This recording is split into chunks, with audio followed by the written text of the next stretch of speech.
good time zone. And a happy birthday to all of those around the world.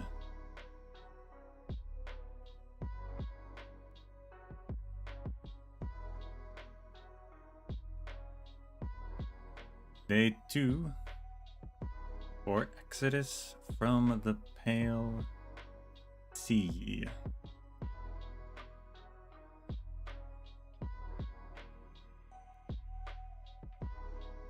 I was messing around with the base stuff yesterday. The buttons for rotation and resting are gone.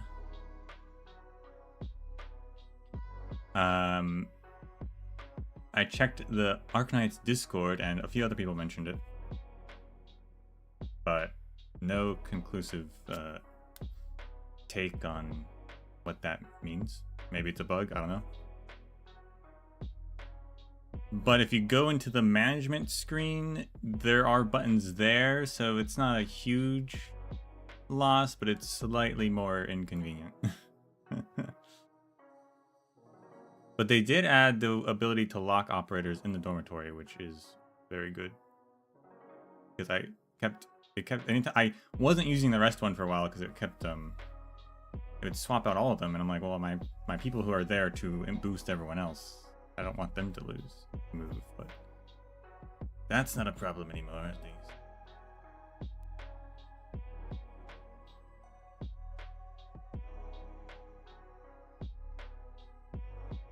And then I was exploring my different themes for the activity rooms. Like, what do I want to look like?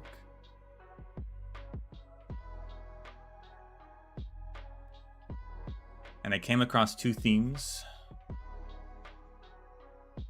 Rose Island Laundry Room, which is pretty great, and the Midnight Blue Bar. Both of them, however, I don't have completed, and they're both lucky drops, as it turns out. I was hoping maybe they were in the shop, but they aren't. So then I spent all of my sanity farming 1/1 to hopefully get a lucky drop, and I didn't get a single one. I don't know if there's a level that's better or not. I don't think there is. I think it's the same across the board, but trying to find 2 different sets for lucky drops is unfortunate. But I both really like them. I want them.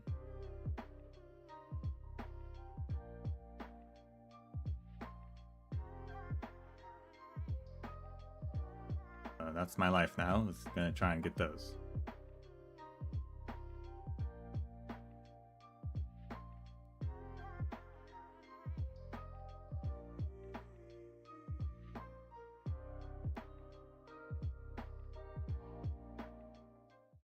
Well, bam. Or it crashed immediately. All right, never mind.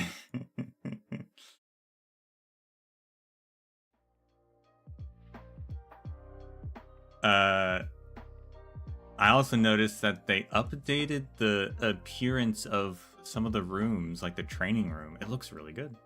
It looks way better. It looks like an actual training room. Whereas before it was like pretty barren. It looks very nice now.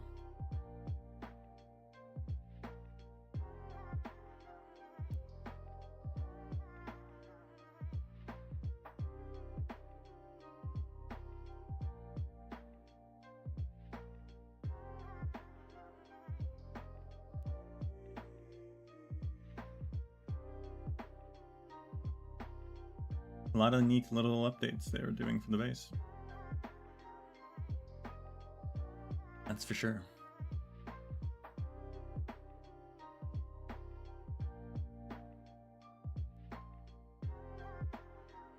Is it gonna work this time?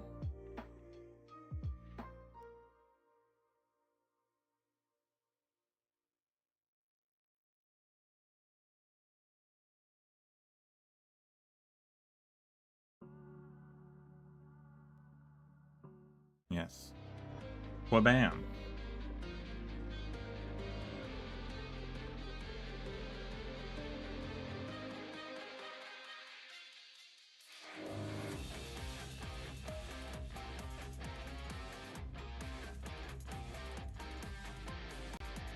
Have you been doing well lately, Doctor?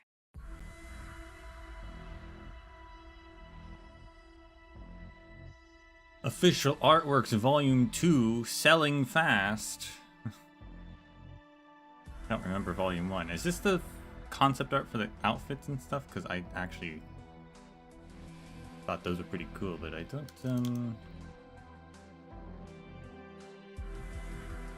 don't remember them releasing the first one in English.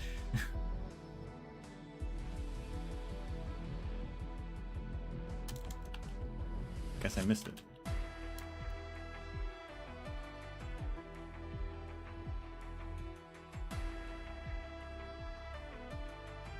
Unless it's a different one.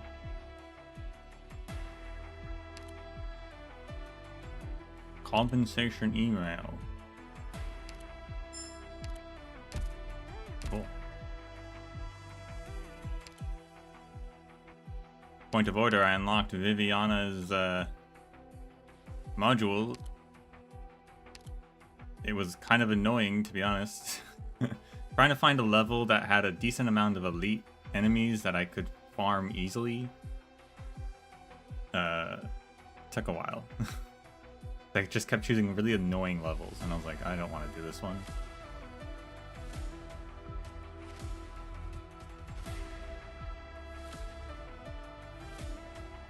But I got it in the end.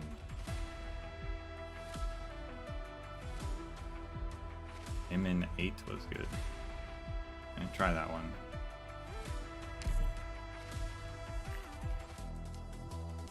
The unforeseeable. Telescope. Multiple people have opined to me at length about what they think of Nova Nightclub's plans, how my vacation might signal the nightclub's future decisions, and so on and so forth.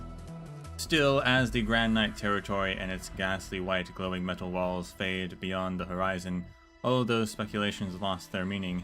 In my mind, I was simply being sent to yet another place not of my choosing. The silver lining, at least, is that I don't hate it here. Every morning in Ognisko, all the workshops fire up with their furnaces at almost the same time, and the blacksmiths all hail each other good morning over the clamor of fire and metal. It's an organic, living noise that pays no heed to what outsiders bring or take away. I took up assistant duties in an arms workshop to stave off the boredom. Orders are always coming in from Kavalerki, with plenty of familiar names attached. Nova is now raising a Moonlight Knight, who uses a sword made of fluid alloy. I only later found out they swapped those red wine baths and handsome manservants for moonlight hammocks and silver-furred mangler beast sidekicks. In contrast, the blacksmith at my workshop never asks which knight she's forging for, nor does she care who I am, be it the Candle Knight or a commoner. And isn't concerned whether her weapons go to competition knights or barren mercenaries. She never reads the knight persona briefing attached to any of her orders. But she does care about her craft. Sometimes she'll stop and admire the fire in the hearth, and then she'll proudly recount the tale of how the first fire came from the heavens. It fell to the land in its divinity, and where it fell the land was blessed with metal, and thus the craft of smelting and forging was born. Shame, she once said, that nobody believes any of it now. Interesting. Not technically wrong, I guess. Possibly plausible. I told her that when I was very young I saw fire falling from the heavens. She listened and then laughed, sensing how cursory my words were, how I was trying to save her from embarrassment. Changing the subject, she asked if I'd like to raise the ceilings workshop a little, so I wouldn't have to walk everywhere stooped over. I declined, and she said no more.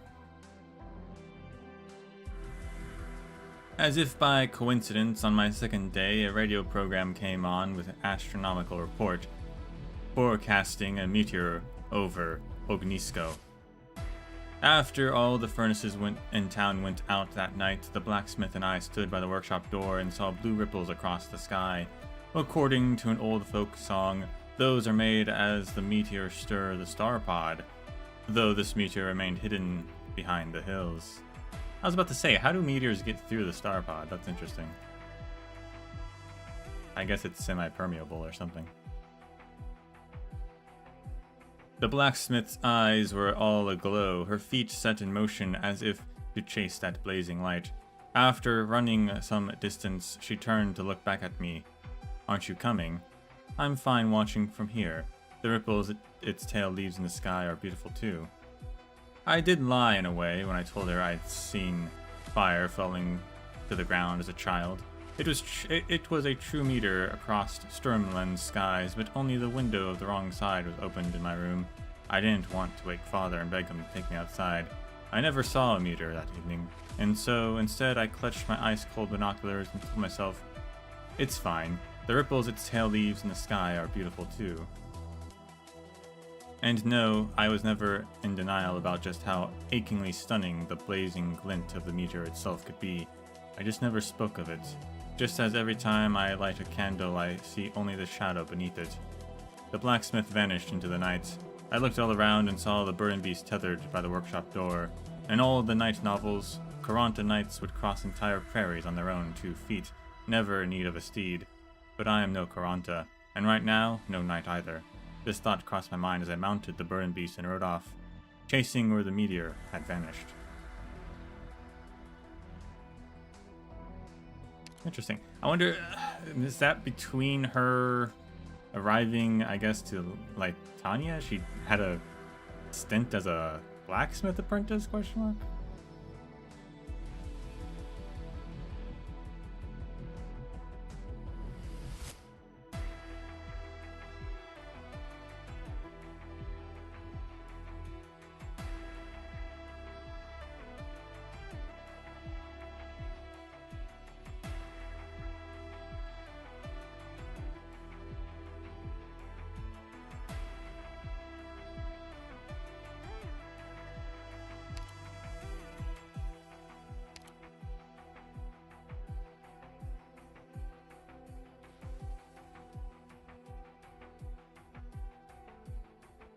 So deals +8.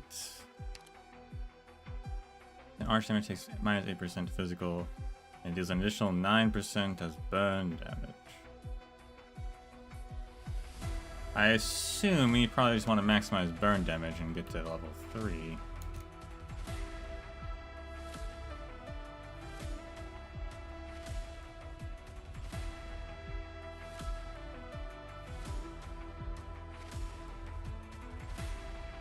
Well, yeah, level 1 doesn't even have burn damage, so yeah, probably just get to level 3 for that. I have enough, I have just enough.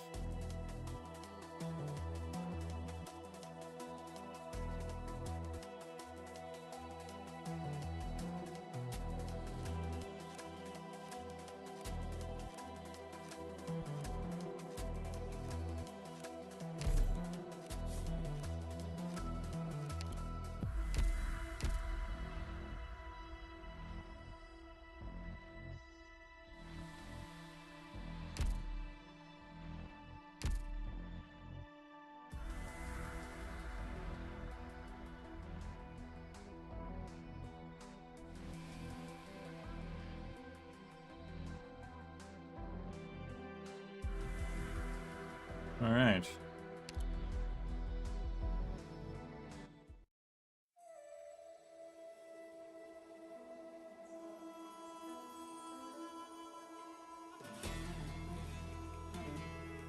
There's nothing to know mobs, guaranteed burn to boss and elite.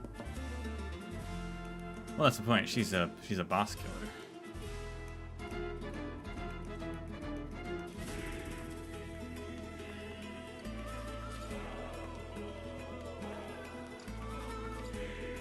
Her whole shtick, and she's actually pretty good at it. No matter what other people say.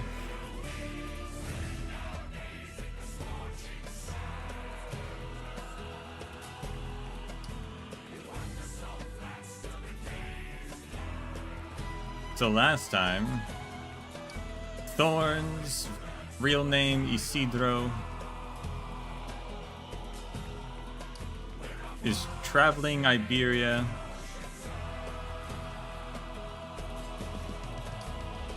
Searching for a sword technique that can cut the wind and the waves.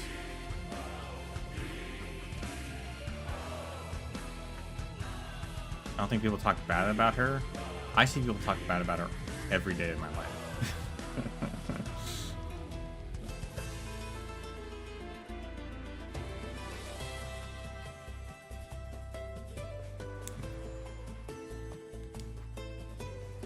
And on his journey through Iberia,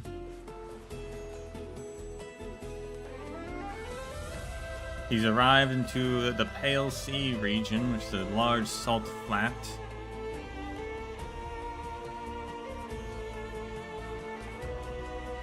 And immediately got attacked by some creature. And then robbed. And then attacked by an Inquisitor. And then escaped. And then caught grave digging. And then arrested. And then almost executed. And then rescued by pirates. And then captured by pirates.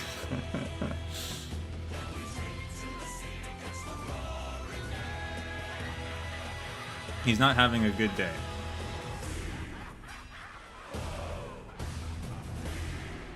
The pirates think he's an alchemist because he has a coin that's apparently an alchemist coin.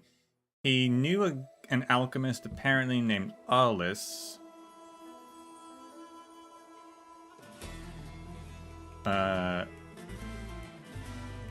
Which is why the one Inquisitor attacked him, thinking that he was like Alice's apprentice, which I don't, maybe he was technically? I don't know. But he says he's not an alchemist.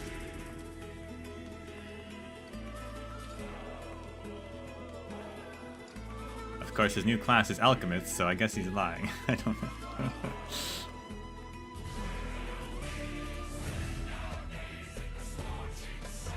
The pirates want his alchemy prowess to repair a compass that can lead them in the ocean to avoid Seaborn, I guess, and find treasure that I guess is in the ocean. That's why they want him.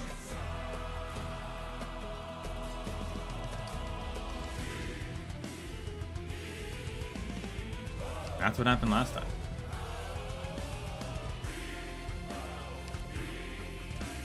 Treatment by limb amputation.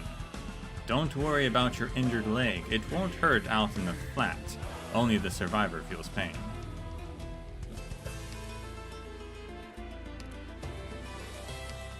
Get her module on. I, Viviana Droste, shall wield candle and blade to win victories in your name.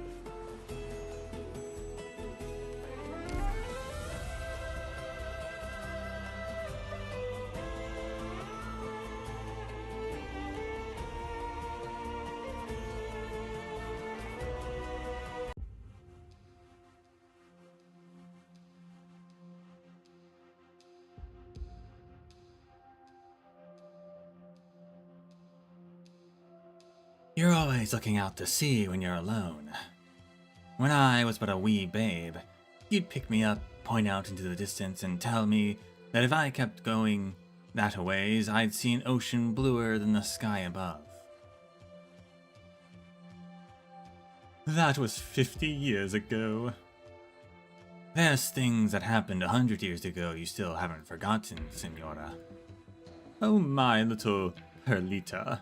If you had captained a ship across the churning waves like I once had, seeing lightning crashing into lightning crashing into lightning between the clouds and heard the unending peals of thunder.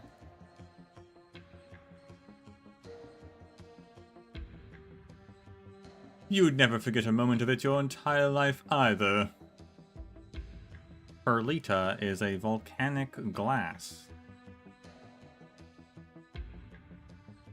There you go.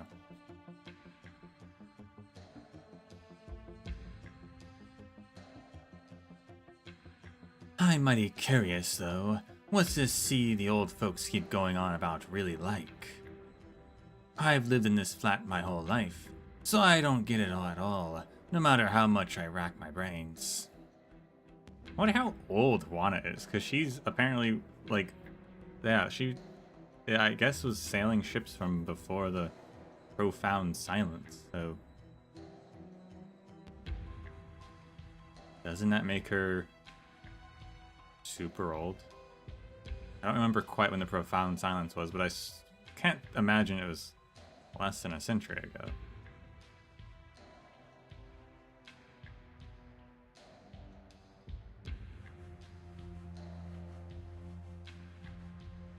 Before my old man died, he talked day in and day out about going out to sea, about how he followed you and Captain Cruz and filling your holds with treasure, so full your ships would be low in the water.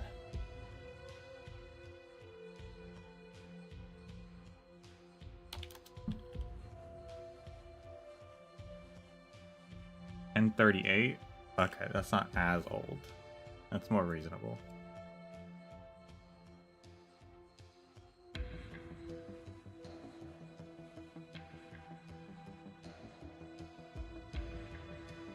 If this is, I mean, assuming this is around the time that other events are around, this is like the late 1090s, right? 1099 probably, or maybe 1100, but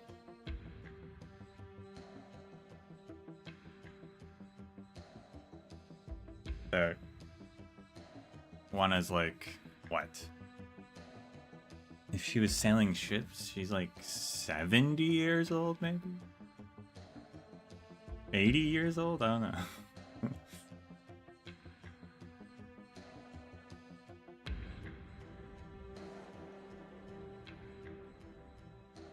She looks good.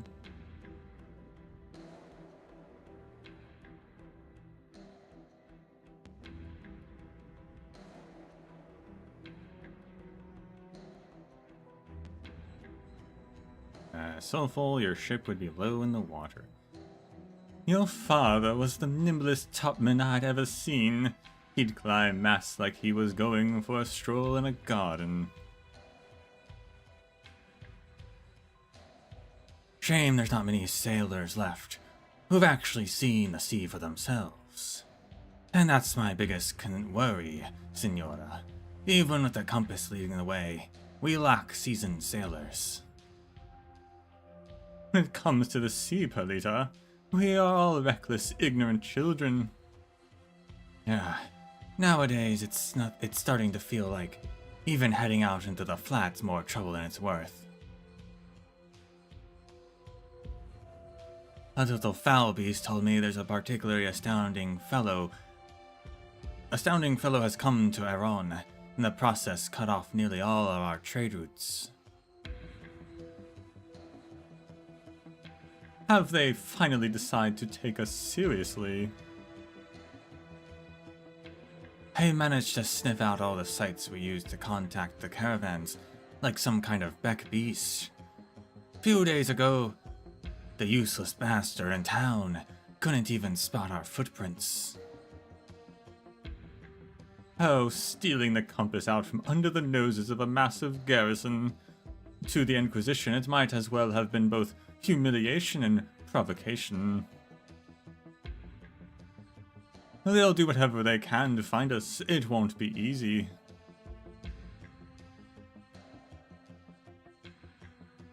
We're running out of time, and the boy won't budge. What do we do, Senora? What if he's telling the truth, that he's not an alchemist? I am absolutely certain he is one, Perlita. The coin on him has the symbols for salt and water on its faces, a set of symbols particular to the school of alchemy, and that particular combination means look to the sea for life. I am familiar with the coin's former owner, Aulus. He was the most talented of the alchemists. Moreover, the boy has the same style of swordplay as him. Even their speech has similarities as well.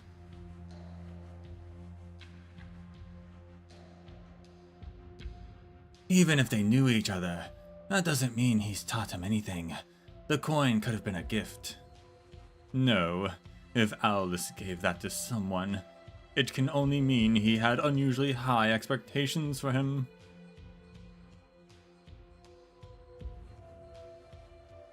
According to their traditions, the coin can only be passed from teacher to student.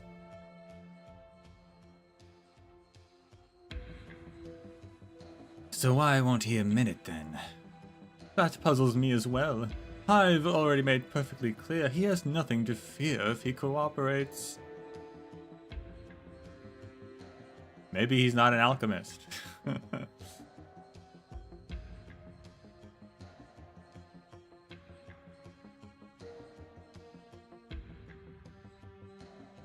Isidro bites down on the root of his tooth with great force, but he cannot stem the flow of stinging pain bubbling up from his gum.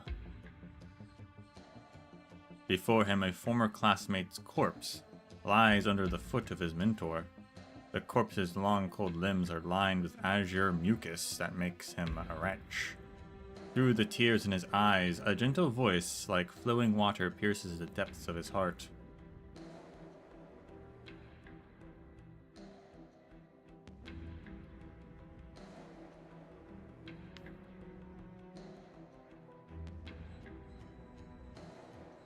Why do you wipe away your tears, Isidro?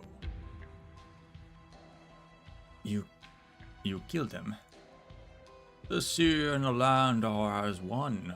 To mix them together is nothing more than erasing the barriers between them. He decided of his own free will to embrace the salt and water flowing within his body, to share all of his existence with us. Be not afraid. Be not hateful, diversive, or loathing.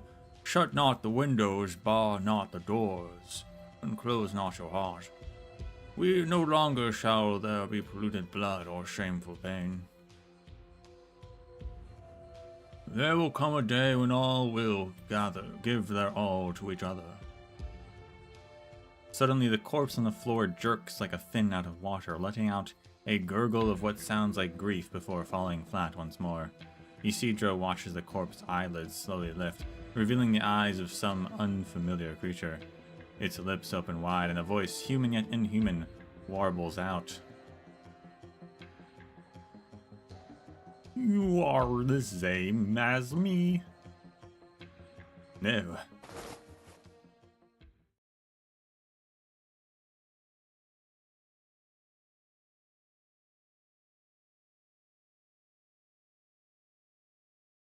Was that an alchemy thing, or was that a Seaborn thing?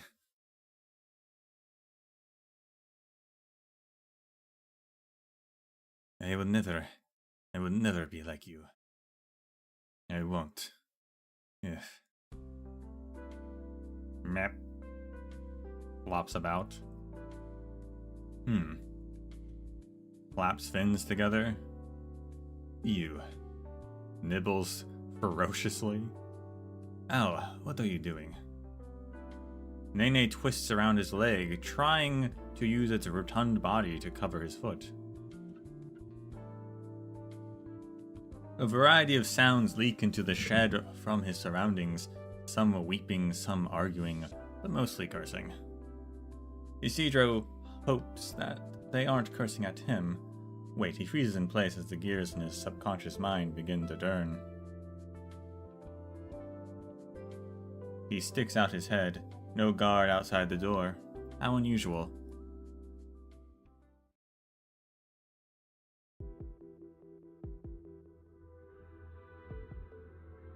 A line of people walk through the middle of the haven, their heads hung low, their clothes smeared with blood.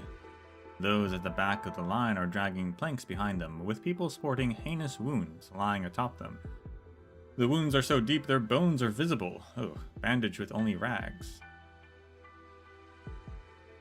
Their blood has soaked into the planks, leaving behind long red streaks on the white salt. Only the occasional gasp stands as proof that they are still alive. Only half of them made it back. Ugh. What happened out there? The Inquisitor Capulos ambushed us at dawn, and on the only road out, a lot of our mates gave their lives to see us live. Took everything we had to escape. Right? That was Russ's voice? I don't remember. It is now.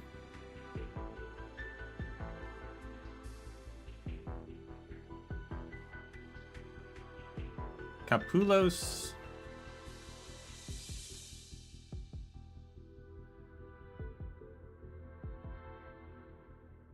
Oh, I looked up Capulos, and the first thing that came up was a cocoon. I was like, well, that doesn't make sense. What is... It's also slang for a-hole. Oh, okay, that makes more sense.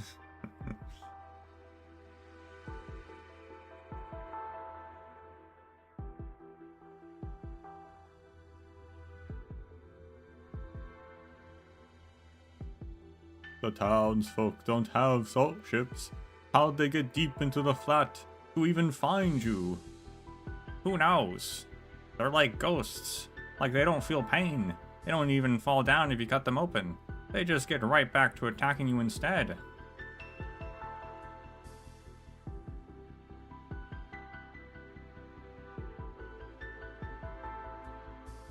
The clerics in town barely knew the blade from the hilt. How could they pull off something like this? Oh, there you are, Teach. Where's the rest of our men? Managed to get done what needed to get done?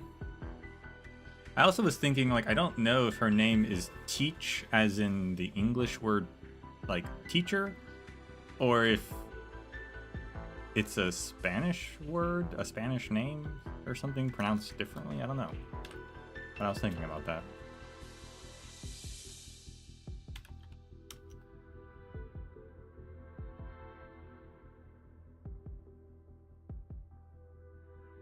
Heavy losses just like you. There's nothing. Oh, there's another crew I haven't heard a peep from either.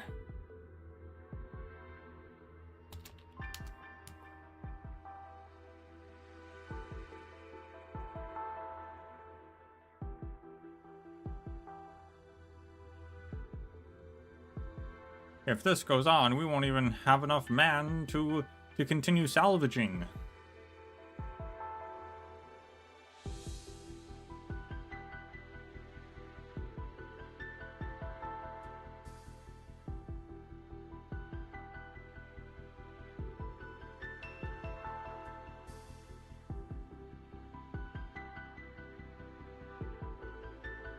Teach is about to say something when she spots Isidro among the crowd. She walks over, grabs him, and drags him to Russ. How'd you get out? No guards at the door. Bring him with you. Me? I say nay. I'm saying nay too. This is your problem. I'm not getting involved. If you want to eat, you have to work, Javal. If not alchemy, then you'll have to offer something else. Why not just let me go already? Don't even think about it. Best prepare yourself to spend the rest of your days here. We're sorely low on manpower. Stop bullying me. Morning of the day after tomorrow, Russ, you bring the boy here. I'll go tell the boss. What is even going on right now? Meh. Teach is also Blackbeard's name? Oh, maybe you know what? Maybe it's a reference to that then.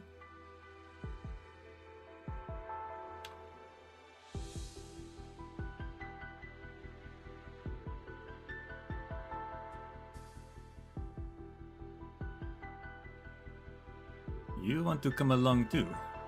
Nods furiously. No. Nods Finn indignantly.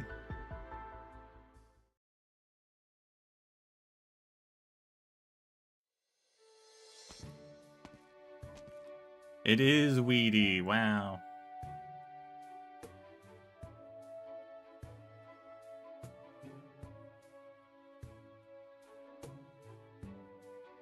She appeared like once in something. I don't remember what kind of voice she had.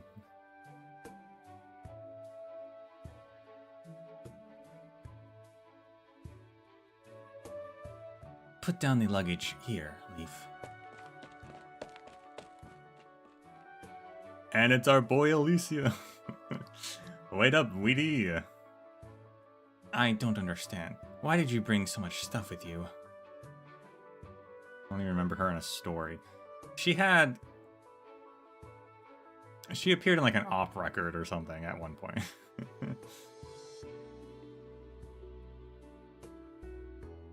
I haven't seen Thorns in a while, right? As his best friend, it's only natural I have a few things to give him.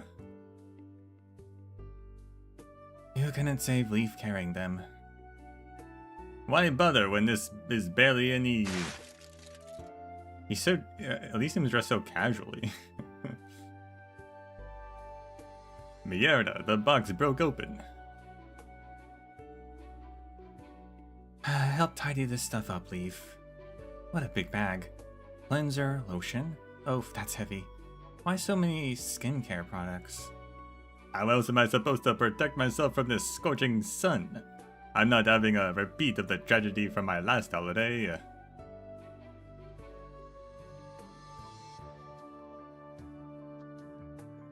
Holiday, aren't you here to find Thorns after he went missing? Yeah, Rose Island is searching for him, that's good. But he's a big boy now, he can handle getting a little lost. Let's see, what's in this bag here? Oh right, clothes. Do you really need an entire suitcase full of outfits for this mission? As a representative of Rhode Island, it's very important that I maintain a certain image. Wait, so which of these were you giving to Thorns? That package there, the one you're stepping on.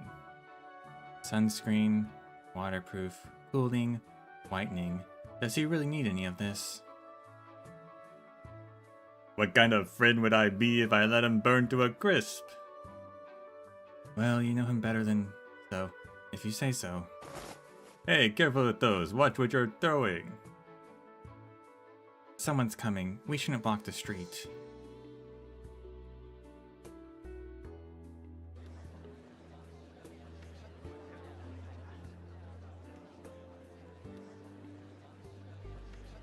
Will you hold a sermon for us tonight, Senor Aguilacil?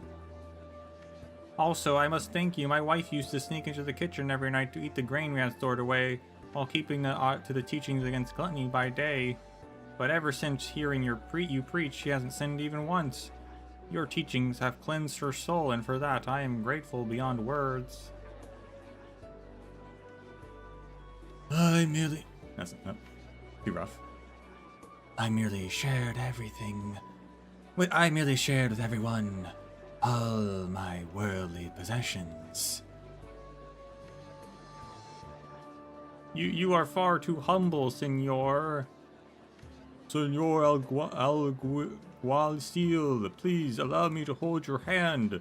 Such frightful events have happened to Aron lately. I'm terribly afraid. You may, if it might bring you comfort. While I have never sinned, I was wondering if you could lay your hand atop my head. All right, no crowding, one at a time. Control yourselves. Think about your request before your turn comes. Do not take up too much of Alguacil's time. The locals here seem a little odd. Probably because they trust in the Inquisition. Maybe. I wonder who's in charge here.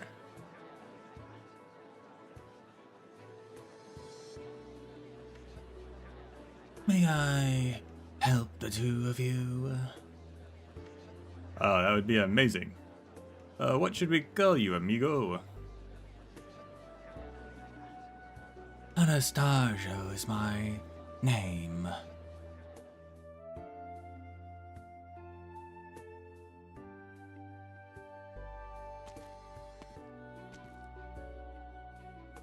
This dude's really popular.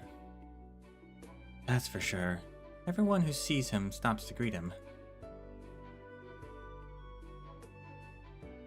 Califasador Silvers waiting inside. Pray enter.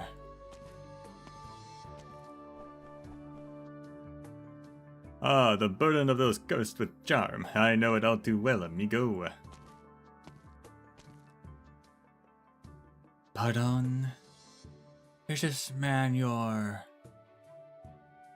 Oh, we're just colleagues. Honestly, I barely know him.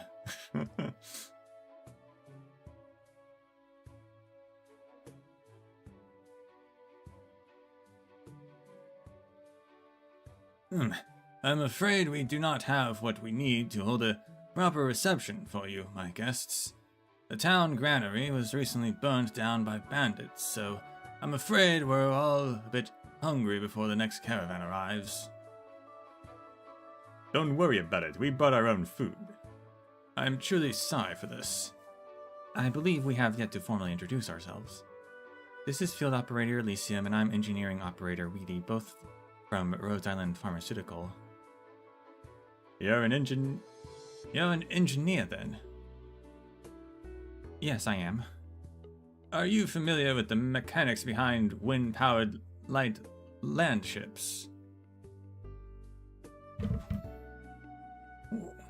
Well, my specialty is bioengineering, so I can't say I'm too familiar with mechanical engineering. However, based on my limited knowledge, I'd say it would be difficult to realize. It's different from seaborne ships. If the materials aren't robust enough, the ship will fall apart the moment it tries to move. And patiently blows at his red hair streak. What if we used steel for the keel? I'm afraid that would make it too heavy. That's precisely why it's difficult to make wind-powered ones. Then would you say making such a land ship is near impossible? No, I'm sure someone could come up with the design. Once you manage to work out the kinks, the actual construction shouldn't be too difficult. Well, if we're talking about today's Iberia trapped in its own web, it wouldn't be much more difficult than making a traditional land ship. I see. And patiently waves his hand. Look, I'm terribly sorry, but shouldn't we talk business first? For example, the whereabouts of my friend.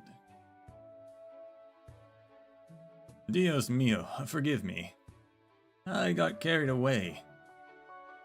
Could you describe him for me?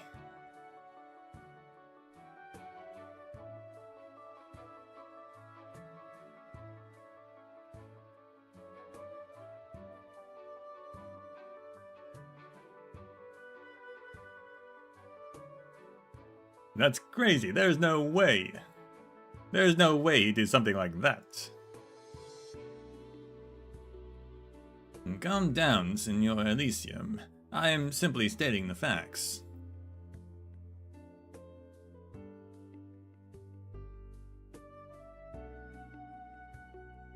What you're saying is that a Rose Island operator colluded with bandits from the Salt Flat, both in stealing the corpses of the townspeople and arranging in a rescue from his execution.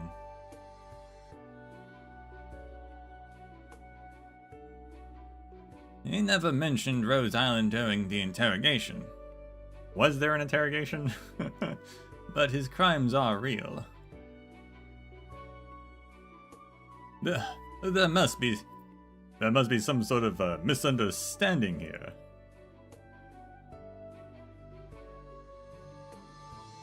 I regret to inform you that all the information we have points towards him being this criminal.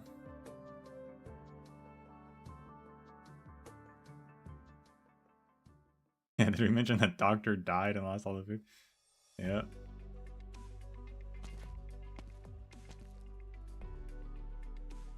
Meh. Wriggles about.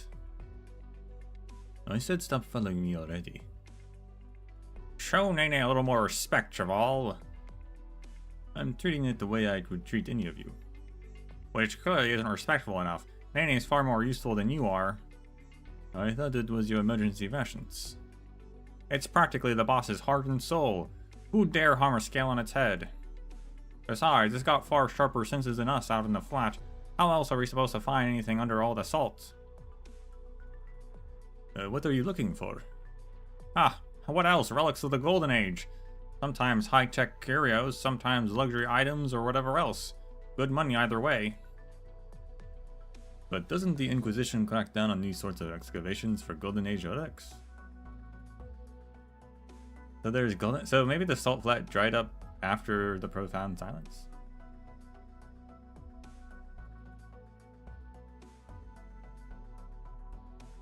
There's Golden Age antiques. They may not like it, but the caravan sneaking into Iberia sure do. We trade these trinkets for water and supplies. It beats begging, that's for sure. So it's smuggling. Don't give me that look. You think it's easy living out here? But you, Chaval, every last one of the materials you got on you for alchemy, down to the smallest fin bone, was bought by the blood, sweat, and tears of our crew. So think it over. If you know you can't do it, then don't waste our booty. What are you suggesting? Do a little hoo-ha during your alchemy. Show the boss you failed and give her a reason to back down from this madness.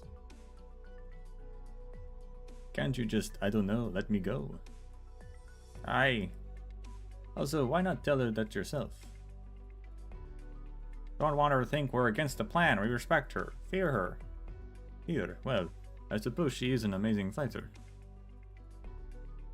There's better reasons to be afraid of her.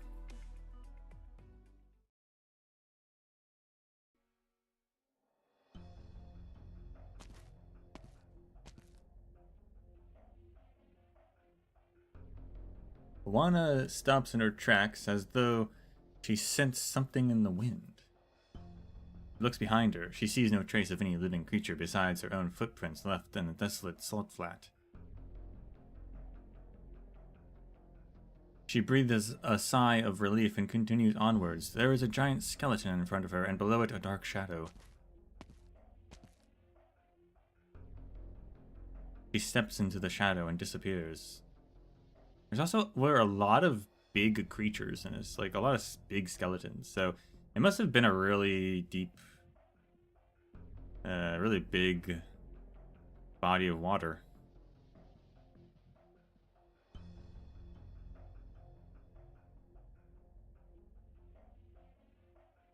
There was a mutiny back in the day, but only a few old bastards still remember it. Someone said in front of everyone that she'd been working with the sea monsters as she offered her entire crew up for freakish strength and longevity. You mean the Seaborn? Whatever they're called. At the time, the sea had only just retreated, and the monsters were still running wild. It's thanks to Captain Cruz and his crew risking life and limb that most of them were cleared out. And Captain Cruz, they all died out in the flat. Well, almost all. Juana was the only one to come back. As he had only just retreated. So this was part of the sea then. Okay, interesting. If he died out in the flat, so then they cleared out all the Seaborn left in this place. Interesting.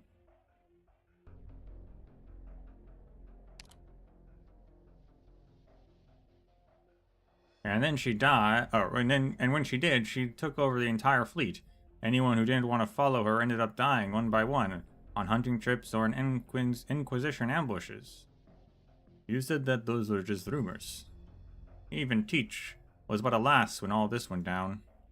So you think that she isn't actually trying to fix the compass to help everyone find a way out? Mayhaps. Could be part of a much bigger plan. Maybe, or nobody knows what she really wants. Are you the only one who suspects her, Senoras? There's a few of us. What about Senor Javier? No, that boy has never doubted her for a second. She's taken care of him so long, he sees her like a mother. She took him under her wing after his mother died. Those Seaborns in the rumors, have any of the sailors ever seen one? Nope, not a one. Mimph. Gulp. Or glub. What's the problem? Ah, looks like Nene found something. Throw the sails, you scallywags. Drop anchor. We're setting down. You heard him, get digging! Remember to bring your shovel and your sword, Javal. Don't even think about running. I'll have someone keep an eye on you.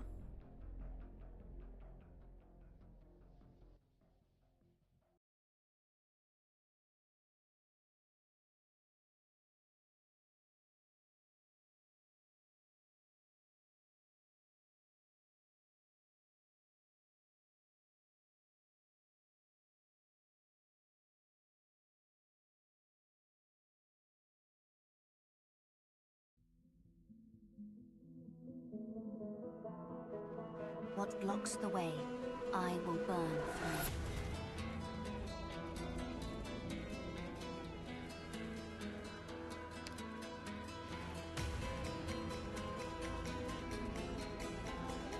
Splendida giornata quest'oggi. Oh boy. A new challenge? Garum Gourmet. Movement speed increases when carrying a booze barrel. First attack consumes the barrel. Deal heavy physical damage and create an area where enemies gain increased ASPD and dodge. Oh boy.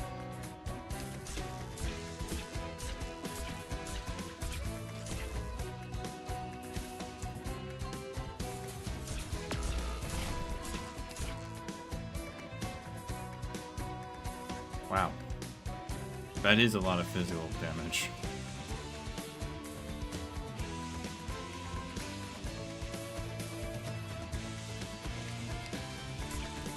That was crazy. Feels fresh every time, Misc. Losing sight? Roar. A word I've not heard in a long, long time.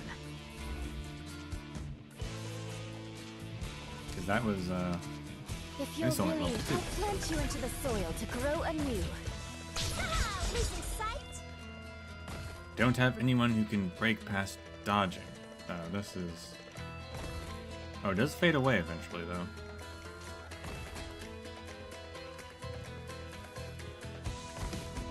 Your weapons are right at your fingertips. Why wait?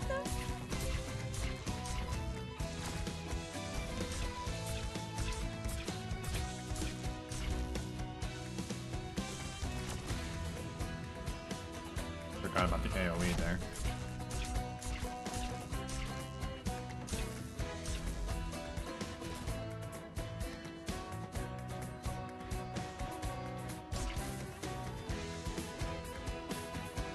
Incapacitating, that is enough, right? Any instruction feels bad to lose your target, doesn't it? I wasn't supposed to plant you into the soil to grow anew.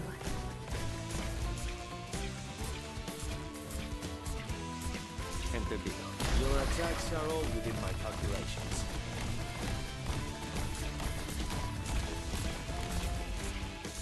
Feels fresh. A tail like a shooting star. That's what they say.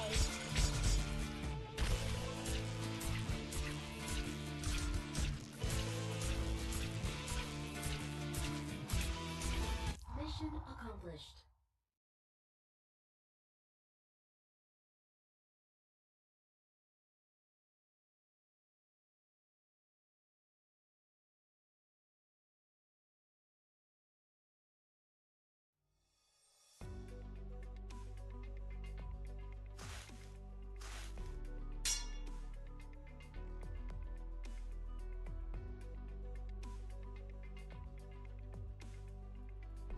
A ship's log.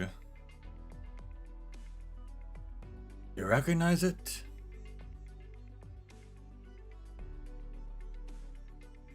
It's something mariners used to use to record what happened on their voyages.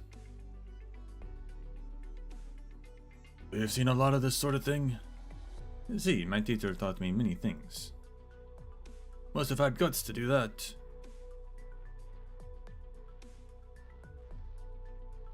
So, are you going to stand behind me and commentate all day, or? Think it was my idea, Traval? Bosun told me to keep a close eye on you. I'm sure you can do that without literally breathing down my neck. Huh.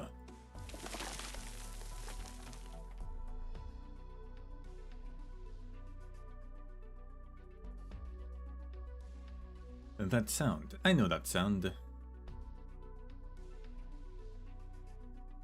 Isidro looks around vigilantly. Warned by the sound on the salt wind, behind the sailor he sees a familiar dent appear on the surface of the salt. Out of the way, salt fin incoming.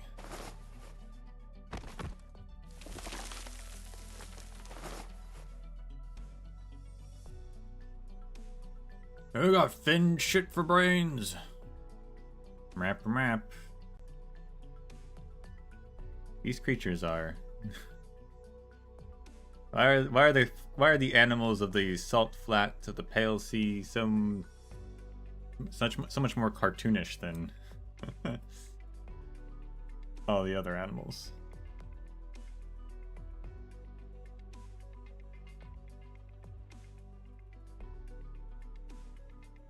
You showed me a side for this? You think it was one of them giant salt fins or something? Shut up. If it were, the whole ground would be shaking. One of these small fries just leaves a little dent is all. Besides, they're the same sort of creature as Nene. What's it gonna do? Cuddle you to death? Doesn't look anything like Nene. What's that crazy puta even need from a guy as stupid as you anyway? Rimph. Mrap. They're the same species? Mrap. So there's more than one variety of saltfin out here. Yep, about 10 or so types, big and small. Some of your sails are made from leather. Are they... Saltfin hide also used it for tents. And the meat that you hang out to dry outside. Saltfin meat. Your weapons. Saltfin bones. And those guys are... Memph. Mrap. They ain't the same. We won't hurt them unless we really have to. The crazy puta loves them to death. Once tried to haul some aboard to raise them, but a day away from their friends and they lost all spirit. She had to give up that local plan. Then why is that one part of the crew? Memph. Nene was abandoned by its mates, couldn't keep up with them thanks to its weak body. Lucky for it, she went and picked it up. Deep. Memph.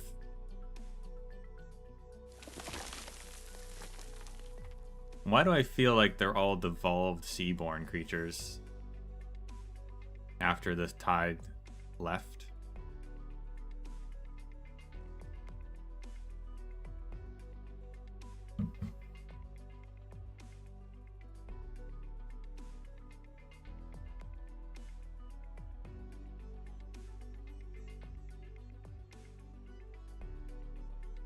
They got like cut off from the hive mind, and so they're just like normal animals now, but they evolved from seaborn.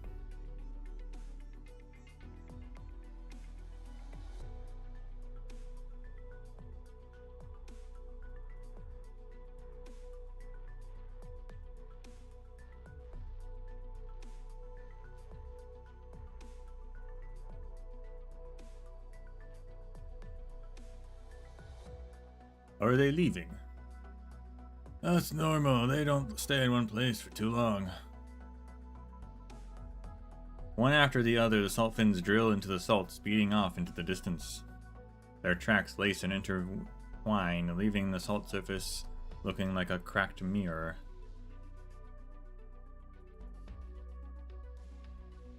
They fascinate Isidro. He climbs up on a jagged rock, hoping to get a better look at where the cracks are headed from a higher vantage point.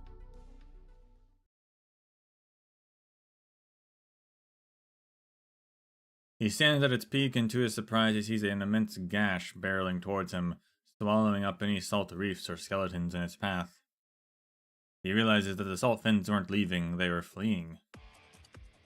Runs around anxiously. No, that's definitely not normal. You see something? Move, quickly.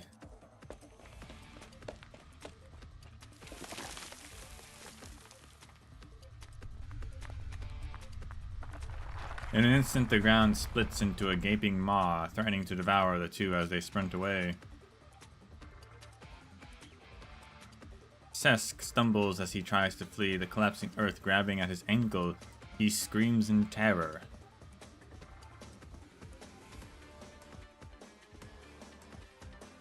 Isidro grabs on hold of his arm, but he soon finds out he is powerless against nature's brute strength.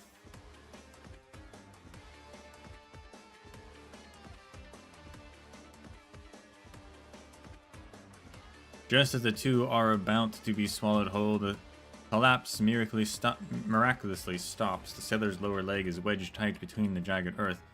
Now nothing more than a bloodied, mangled mess. Ouch.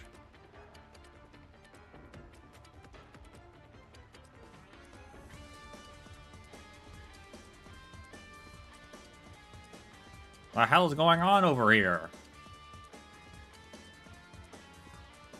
The salt split open, and I think someone fell in.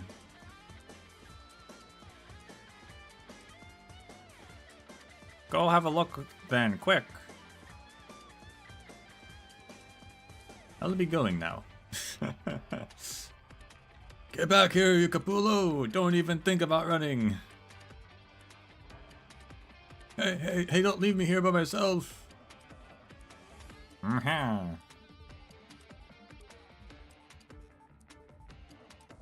Your crewmates will be over soon. You'll be fine.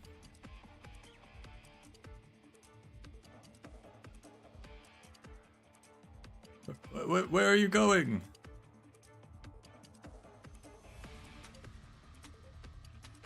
Nips at Isidro's pants.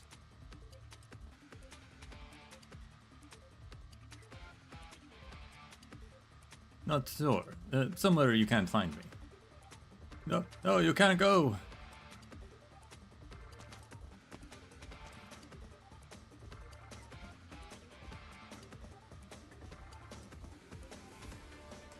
Osun's orders. I have to keep an eye on you.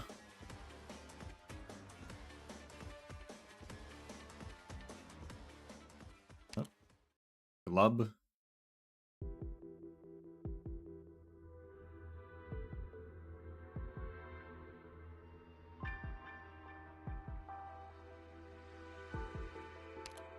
Mouse keeps like clicking. I don't know, double clicking or something. Keeps wanting to fast forward today. I haven't been here to see you for so long. All is going according to plan. Yes, we've taken a few risks, but they were worth it. Soon we'll set our sails once more and return to the ocean's embrace. Are you happy for me? The sound of metal scraping against stone echoes out from the cave, followed by a slender seaborn slowly slithering its way out, its form warped and twisted. I guess those rumors were true.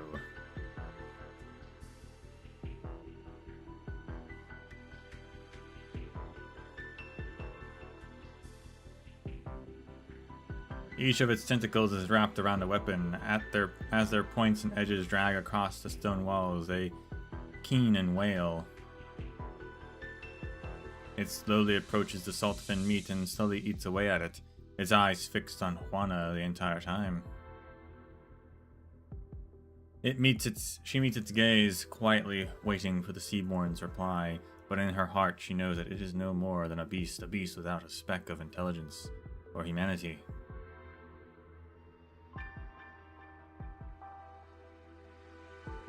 We will leave this place.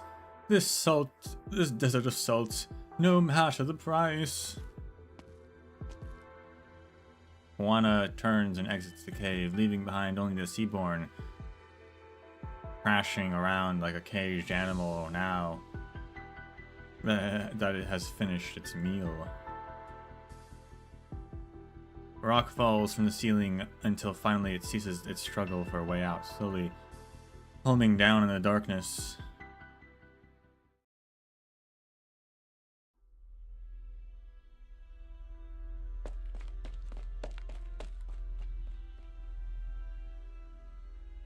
But now I think the salt fins really could be, or at least Nene.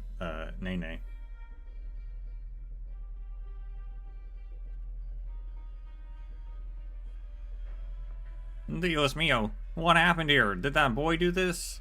No, it was my fault, but he ran away. Forget him. You lot, come over here and help pull him out. Ah, my leg. Bosun, his leg. Speak up. I don't think we can save it. We need to call the surgeon. When's the last time we had a surgeon? But only a surgeon know how to cut it off, right? Else he'll bleed to death. I don't want to die here.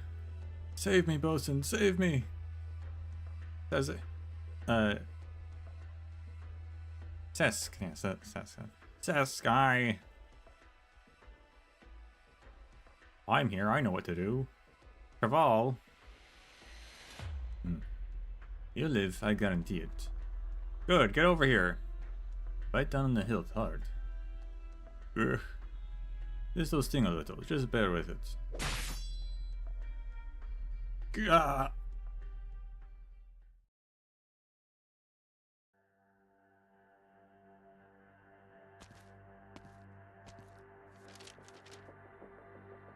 Thorns. How could they do you dirty like this one on your own? Like this on your own wanted poster? What's with that picture?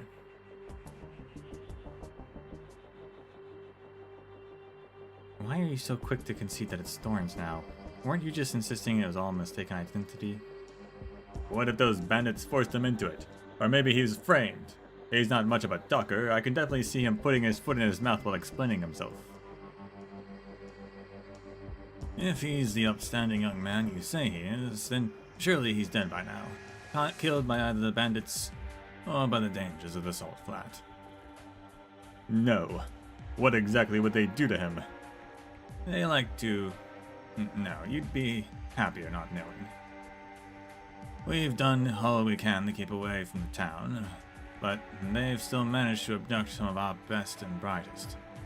Their leader is a vile monster, able to corrupt the hearts of others. Oh.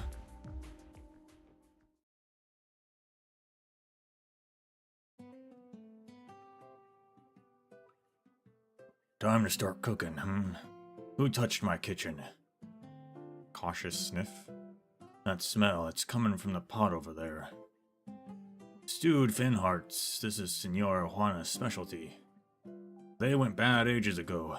Let her put that fire out.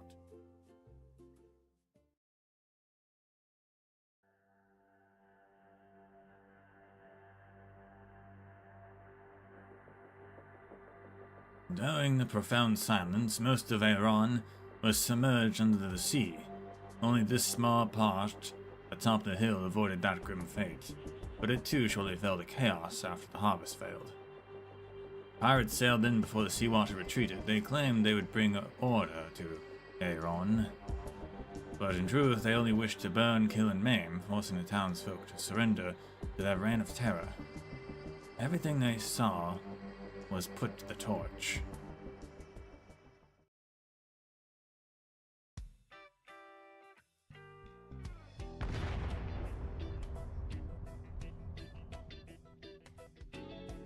Ah, fire, help!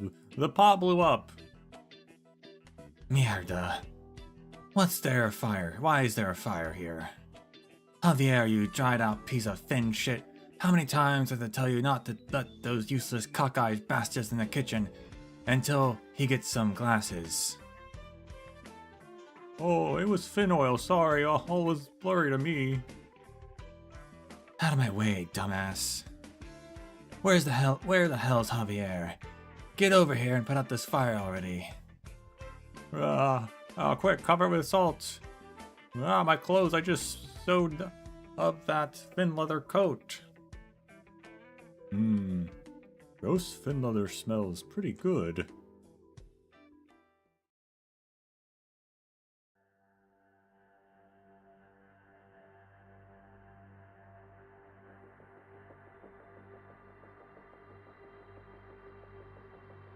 I get they're doing this thing where they're like, Silver is describing them as like ruthless, and then we're jumping and it's comedic, but they did kill a bunch of people in that raid and burn down their grain storage. So like they're not actually like misunderstood or anything. They are actually pirates.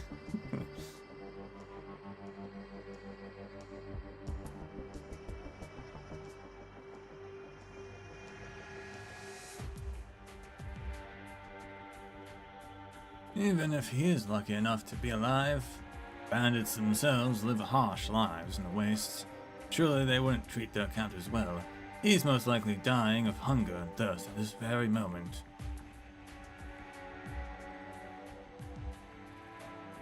Are you alright, Elysium? I'm fine. Senor Califisador, please continue. Needless to say, we can only pray he does nothing to incur their wrath. Their punishments are as barbaric as they are capricious. They'll slit open bellies or chop off hands or feet over the slightest offense.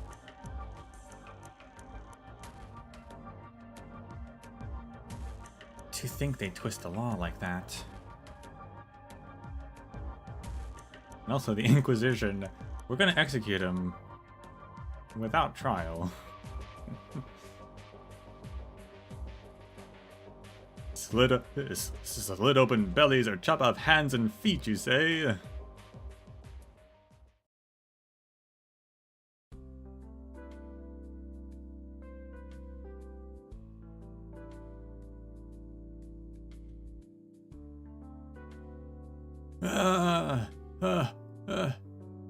Get some rum, give him a swig. Russ, how's my leg? Alright, lie down and stay calm. Your leg's still out in the flat, it won't hurt any longer.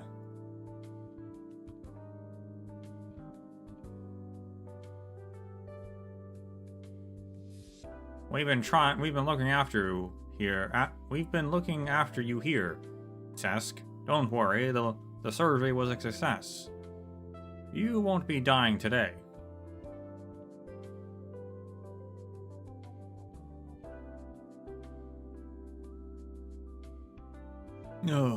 Oh. I just cut off his leg. I can't call it surgery. He's alive, that's surgery enough for us.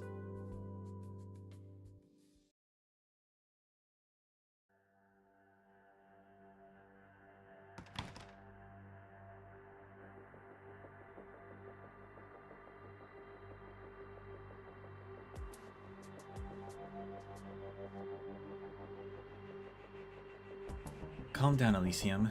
There's nothing to suggest that these bandits have killed him. I don't want to think too much about the possibility, but where would we even go to find out? Weedy does not answer. In the distance, several corpses hang from a pole outside of town, swinging in the wind. A fowl lands atop them, feasting on the carrion. Oh, you two are guests of the Inquisition. Those were bandits caught by the alguacil. They were hanged all according to the teachings. Their bodies will serve as a warning to others of their kind.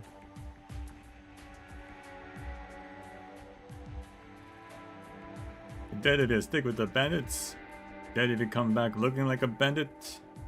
Thorns. Hey, Oven, you still want that paper you're holding?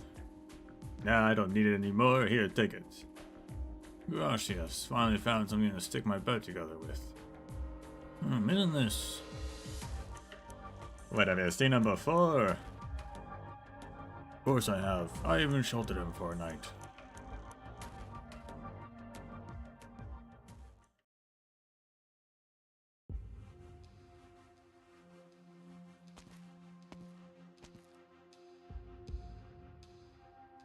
The fleet's heading out into the flat to hunt saltfins in a few days. I'd like to take the boy along. We've lost a lot of men this month, and our surgeon and navigator sacrificed themselves to get us out of the Inquisitor's trap. I think he can fill in for other posts. That's how you plan to fix our manpower problem? I only let him help out on the salvage ship because of Teach's guarantee, but he did not... But did he not almost run away today? And now you're telling me you want him to join you on a Finn ship? Senora, I know he's a precious alchemist, but he's great with a sword too and knows his medicine. He'll be real handy during a hunt. You might as well open the door and let him leave. He'll find no shortage of opportunities to escape out there. I'm a pirate, Russ. We're not the most kind-hearted sort. Please, Signora, we've lost too many men in these last few tussles with the Inquisition. We're not the only one in this fleet who needs him. We all do. He's far from a good little boy, though, you know. In fact, he's rather naughty. How will you ensure he does not, or he does as he's told? He never met Pasquala before, but he still saved her sorry behind when the Inquisition was chasing her down, and saw her safely to town. Didn't ask for a reward, neither. He could have left Cesc to die, but he didn't. Chose to come back and help us save him.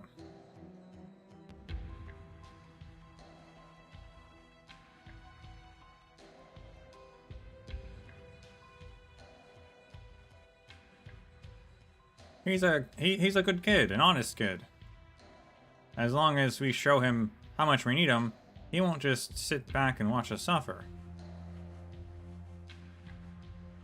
Any other news from the crew? Nothing yet. Nothing about our food supplies for the next month, at least. Fine. He can go with you.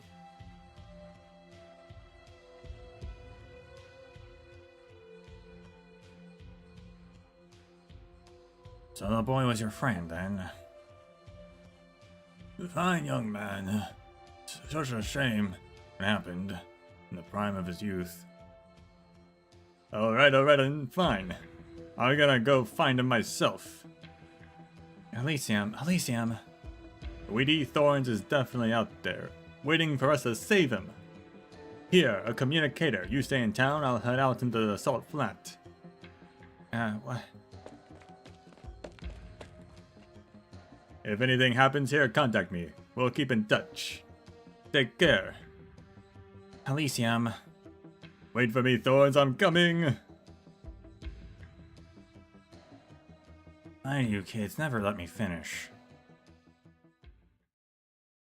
You were trying to say...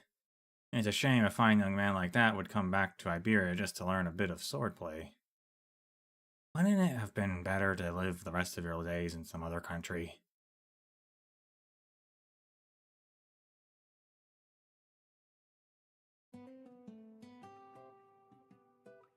This bread is burnt.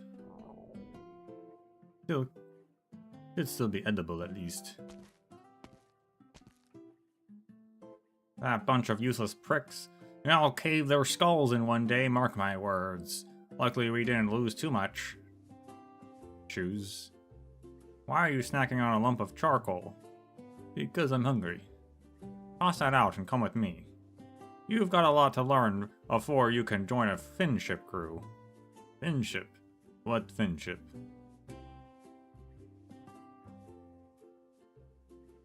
Doctor, you're right. Words that shape one's soul always come from within the storm.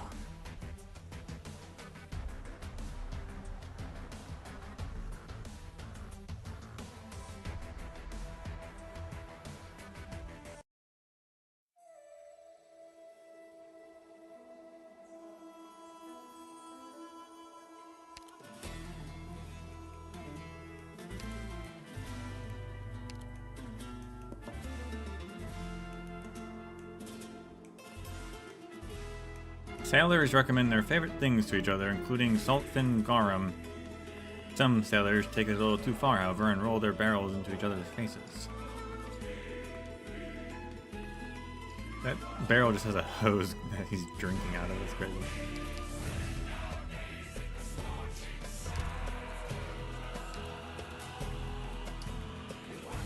Dance of exsanguination. The blood spilled by man and beast alike paints wild strokes across the pale salt flat. She is the only one who would see it as it dance. Well, now that we know that's weedy, maybe I should add weedy to this as well.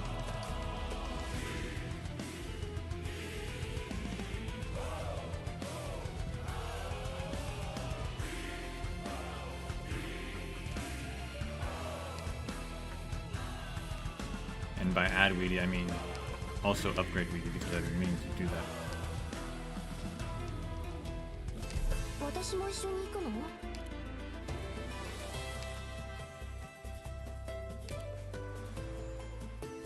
no English voice on her? Even though this is her event, finally? Still no English voice?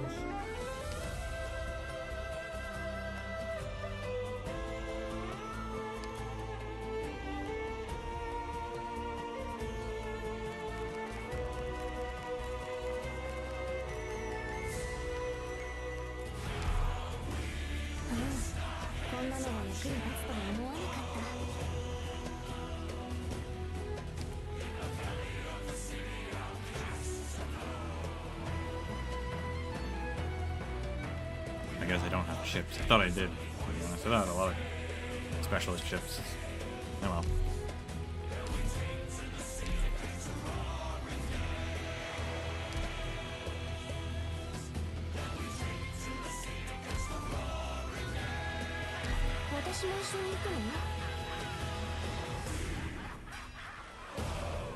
Better than nothing.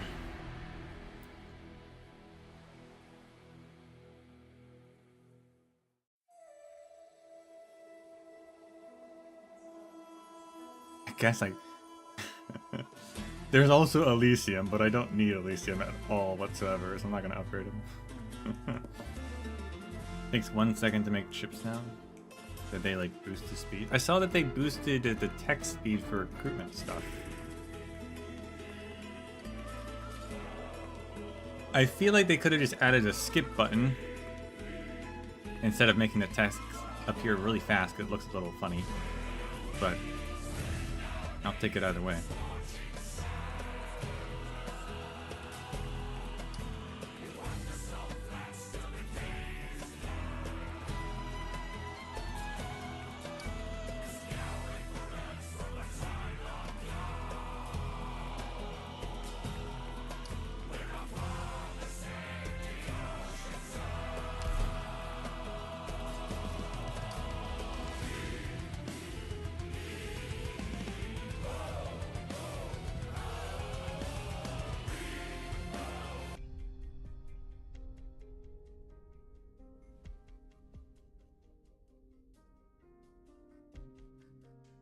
Thank you for dinner, Javi. It was delicious. Senor, I have some questions. Go on, there's no need to hold back. I feel it's a little risky to be hunting such a massive salt fin with the men we have. Wouldn't it be safer to go after a school of smaller ones?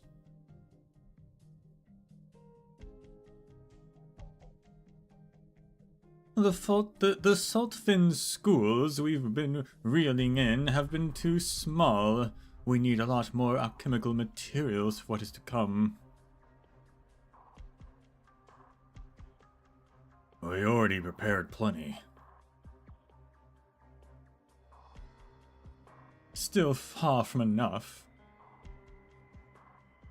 The compass was just the beginning. We'll need to so much more once we enter the ocean.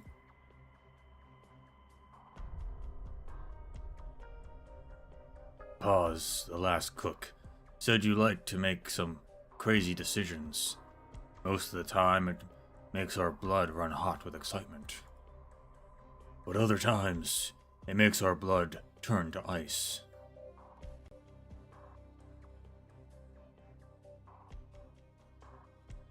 And yet he was ever loyal to me, supporting even those decisions that made him freeze up inside.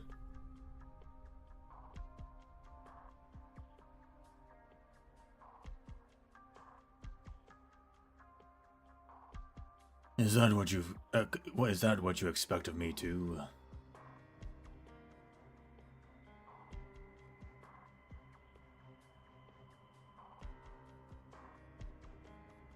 No, which is why he's the previous cook and you're the new one.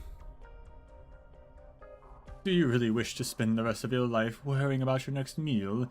This is our chance. Seize it, and all of our problems vanish forever.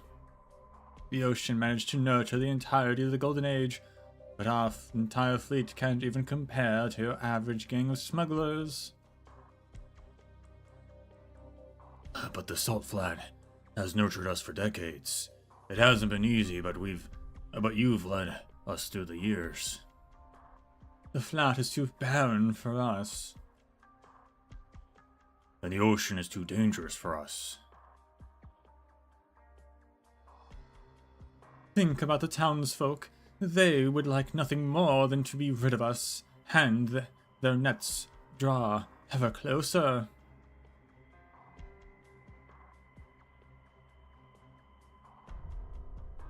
You were never afraid of them. It's not them I'm afraid of. It's the flat. Its ecosystem is about to collapse. That fissure was just the beginning. Survey teams are reporting that large voids have appeared beneath the salt flat, where underground rivers have dried up. Voids? The underground rivers are drying up.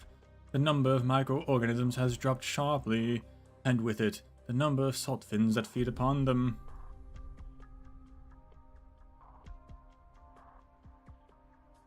It's been a long time since one of our fin ships encountered a large school of salt fins.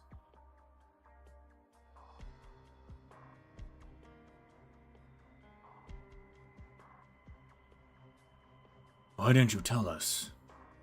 What was I supposed to say? That we finished if we didn't escape this place? What would that accomplish other than causing a panic? Is this the only way then? Yes, it's the only way.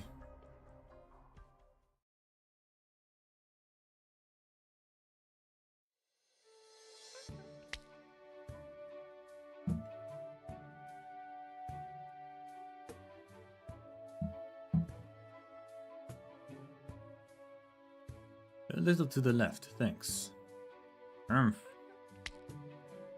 Yes, now a little harder. That was a long day. Learning to catch salt fins with Senor Russ. My aching soldiers. Shoulders? Shoulders. Yes, that's the spot. Nene stomps even harder on Isidro's back as he inhales and exhales deeply. Nene. Never mind, you wouldn't understand. It's not like I don't want to help you all. When I was little, a beggar taught me a few tricks, just to earn scraps on the streets. But when I met my mentor, he told me those weren't tricks. It was alchemy. This fish is giving him a massage. This can't just be a normal fish. This has to be a seaborn. Has to be a seaborn.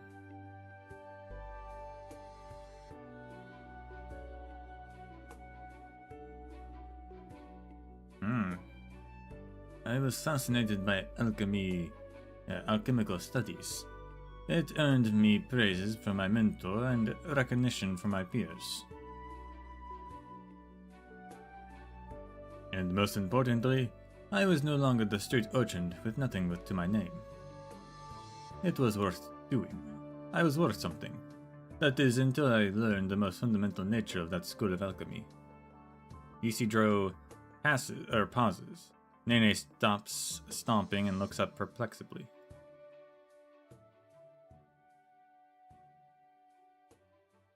You can never abandon what you have, Isidro.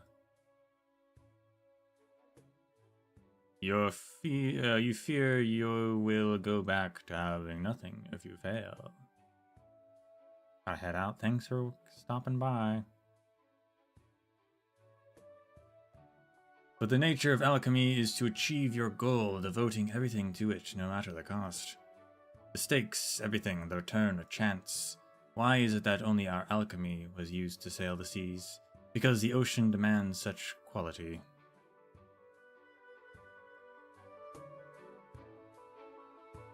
Sensing Isidro's depression, Nene lies down on his back and chirps gently.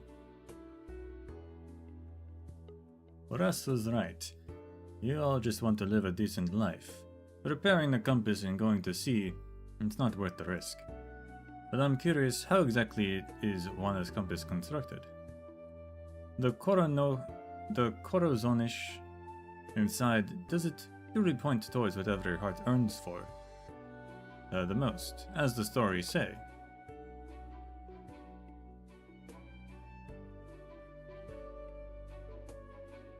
If I had the chance to study it.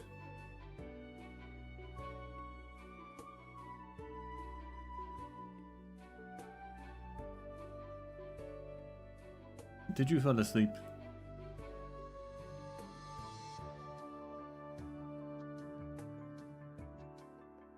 I'm curious what's going on in my own heart.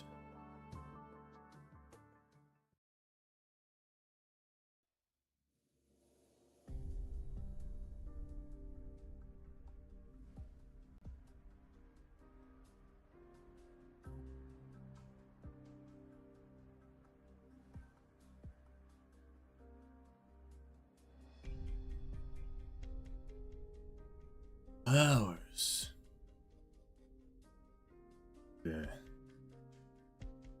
Dr. Nora was the first to plant them in town decades ago for use in ointments.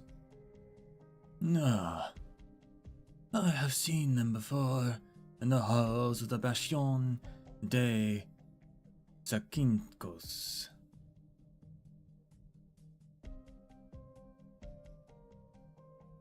I've never been. All I know is that it is the first flower to bloom from the salted earth of Aron, after so many years of being besieged by the sea. The townsfolk used to give me these as a token of appreciation, I think. Now I feel I should be offering them to you. No, senor. I am unworthy.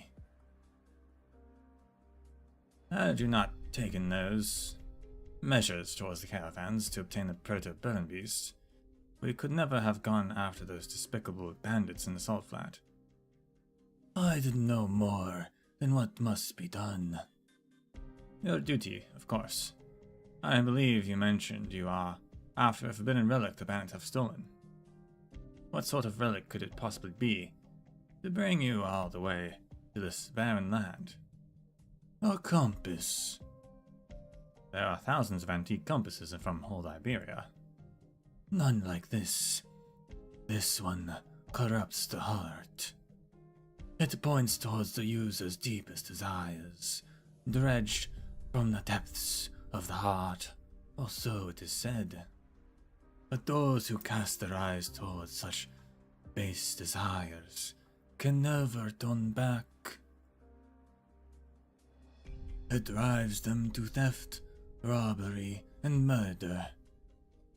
They cannot stop themselves. They try as they might. You really think so? It is simply the truth.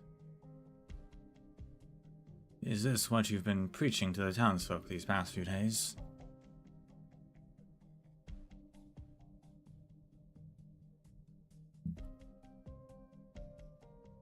It was not I who preached. The people here already understand this truth more profoundly than I ever have. Someone already revealed it to them. Perhaps you.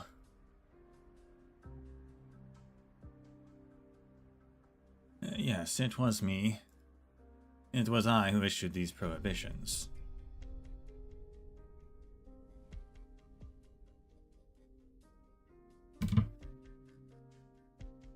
Why stop then? Why lift the prohibition?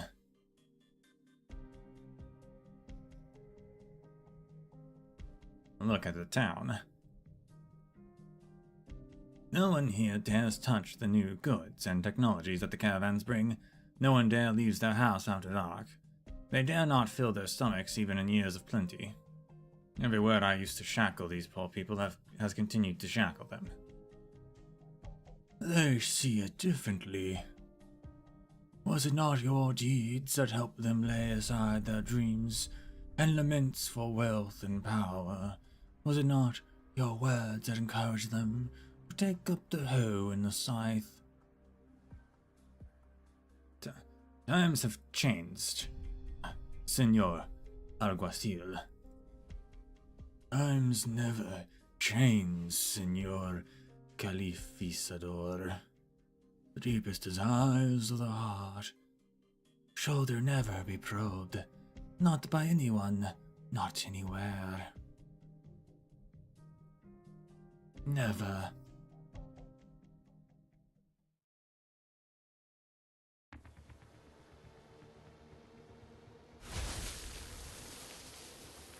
Salt fins ahoy! 2 meters wide, 18 long.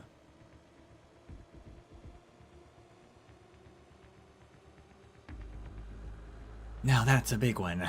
Chase him down. Full speed ahead, harpoons ready. Hard to port, full speed. Harpoons up, hey ho. In the waves, the big one rolls. Stomp the planks, hoist the sails. Drown the high winds, wail. Hey ho, up we go, before the sun sinks low.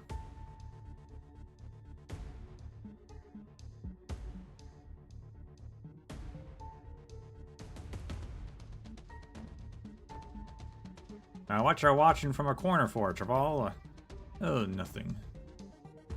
Yeah. Watch yourself. The shaking is a good thing, means we're getting close. Where'd the boss put you? Reeling in the net from here or joining the hunt in the salts? The Senora Wanda won't let me leave the ship.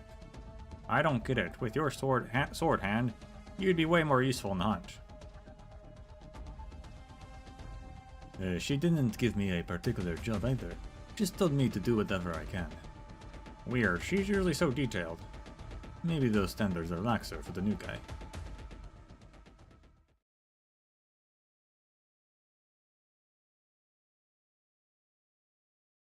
I see it. Thin shit, that's a big one. Lower the boat, don't let it get away. Wait, it's turning. Full rudder, it's running into us. Not in the best mood, big guy. Well, my mood couldn't be better. Change your plans, Perlita. Javier stays aboard. I'll lead the hunt myself.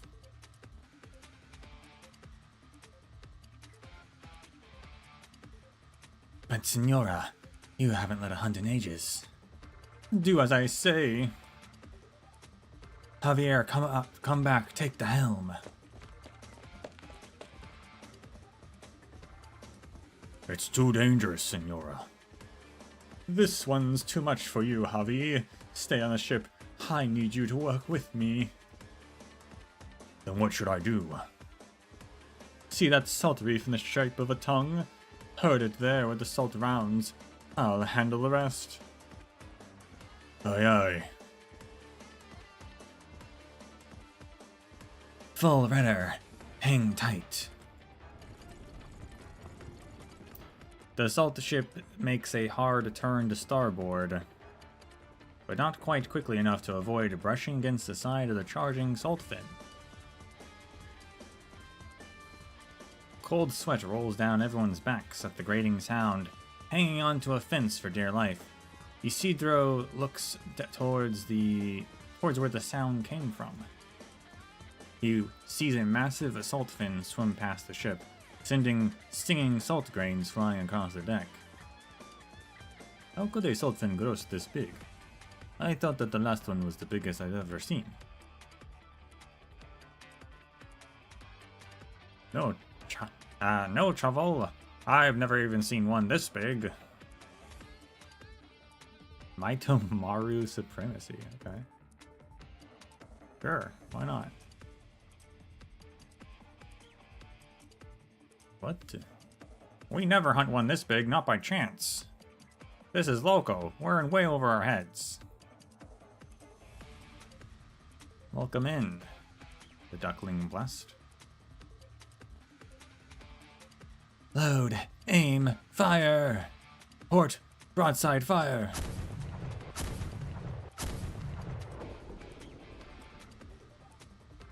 Aim for the eyes and nostril. Hitting the shell won't do a damn thing. Is Senora Juana in position? Boss, She went down. You gotta stop the hunt. We're in way over our heads. And how will we eat tomorrow if we don't hunt today? What's the matter, Russ? It's twice as big as any other salt fin. Only the leader of a school could grow this big. So you'd expect to have a whole school behind it. But I sure don't see one. Get to the point, Professor. Either it lost its school, or it was abandoned. Either way, it's mad. Real mad. The Senora Juana knew about this. It was her plan. She's toying with our lives again. If that thing decides to bring us down with it, we're all... Meh. Teach. Senora and the hunting team have already left. It's too late to back down. Don't let the rest of the crew know. We can't afford to panic. Keep firing, Javier. I'd rather die on a hunt today than of starvation in a month.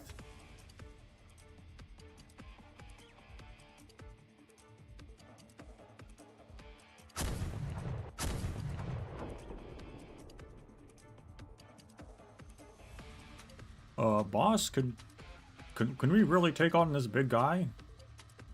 Of course, we'll win. Wait for the time to turn and aim for gaps in its shell. If you can hit the nostril, all the better. Oh, it's coming straight for us. Row hard forward. Aye aye. Harpoons ready, now. Ah. Good, keep it up. It's too strong, I can't hold this rope much longer. I'm with you. All hands again. Ah. Good, someone hit the nostril. Hold that rope like your life depends on it. Ah. 30 meters left. Keep holding on. So 20 meters. It's 10 meters. We're out of rope. A little more. It's coming out of the salt layer. Now, reel it in. Juana rides her boat towards the salt fin. As the rope is reeled in, its thick hide has been pierced by dozens of harpoons, blood seeping out from the wounds. Listening to its heavy, rapid breathing, Juana knows that this life is coming to an end. She cannot help but place a hand on the massive figure, feeling its life flow out, little by little, until the salt fin closes its eyes, still raging against the dying of light, with its last breath. Ooh, finally! We did it! Hail the salt ship! Have them come for us! Aye aye! Wait! Look out, Senora! It's not dead yet! Juana feels a gaze filled with overwhelming malice upon her. She looks up at its eyes, filled with hatred and anger. The next instant, the salt fin begins flailing violently, sending blood-stained salt falling over the sailor like rain. It breaks free of the ropes, leaving behind only the harpoon still impaled in its hide. It raises its tail fin high. Retreat! Retreat! No. Several boats are quickly snapped in two by the salt fin's attack, and the air is filled with screams of injured sailors. The sound seems to fill Juana with a certain resolve. She charges towards the rampaging salt fin and grabs one of the harpoons on its back. It leaps up, trying to shake her off. It's too dangerous, Senora, let it go! No. This one is mine as long as I still breathe. The salt fin sweeps aside the boats in front of it and swims into the distance, carrying Juana on its back. It does so with astounding speed, like an arrow from a bow or a dying star. The speed of a dying star, or are dying stars fast?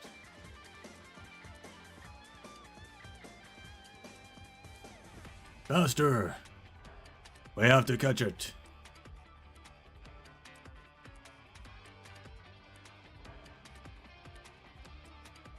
Stop, stop. That's as far as we can go. The beast dragged Juana into the skeletal reef. Javier! You were right, Russ. We shouldn't have knocked you out. Not the first time. I know how you can get. But listen for once. We can't chase her. The steam in skeletal reef will tear our ships apart. If you won't go, give me a boat. I'll find her. No one survives that place. Not us, not... Juana can. Are you with me or not, Teach? Don't be reckless, Javier. You're just gonna let her die? No one wants to lose our leader. But we can't lose you too. She liked you. If something happens to her, you have a responsibility for what comes next. I'll go. Maybe so, Teach. But she won't die. I won't let her. Who's with me? Count me in. And me. Would you mind if I join you? That's the other part to let Isidro through. If it isn't our resident alchemist, I figured you want to keep your mouth shut forever. What could you possibly do, Chaval? I can help you get out of that valley alive.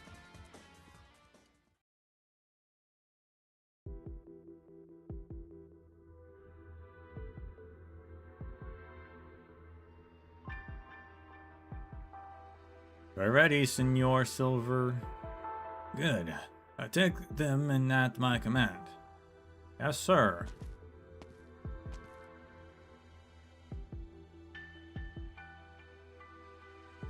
Are you sure those bandits will pass through here, Senor Alguacil?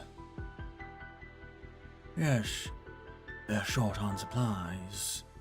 Salt fins are their only food source in the salt flat. What the caravans tell us, they must travel through this passage when they return from a hunt. Exhausted by their quarry, they will be no match for us. Good. With this ambush, it will be all over. Things will improve in town once we have the bandits' technology and supplies. Right, Anastasio?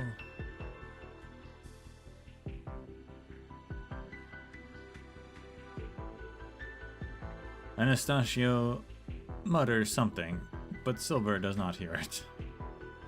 Yeah, Anastasio's kind of crazy.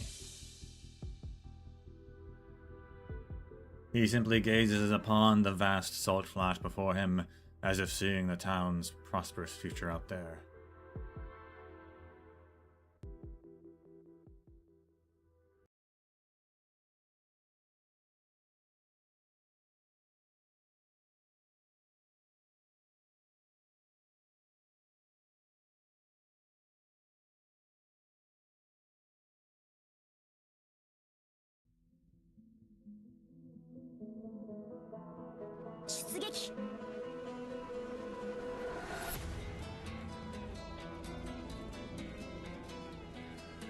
I don't know the tiles for this one.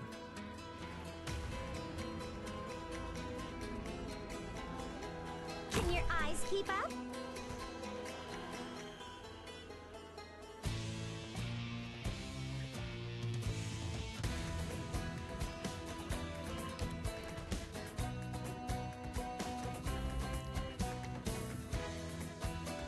Splendida giornata quest'oggi.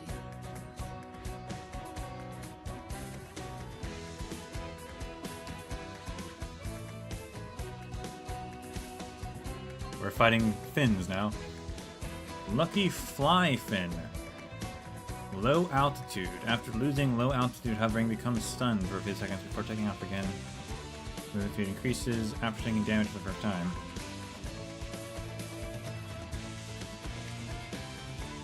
Sometimes carries sailors. How big is this thing?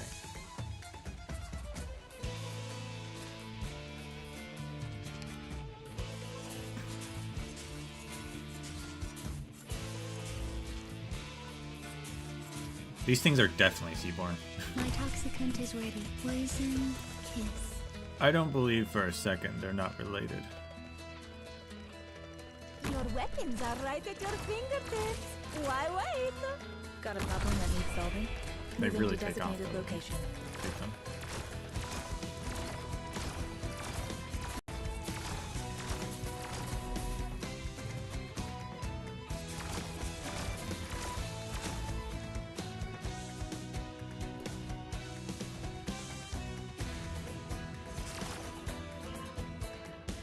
He's in a little barrel?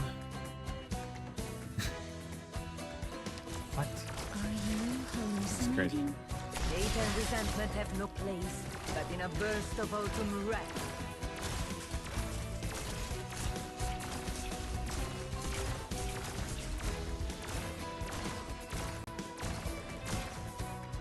Are you hallucinating?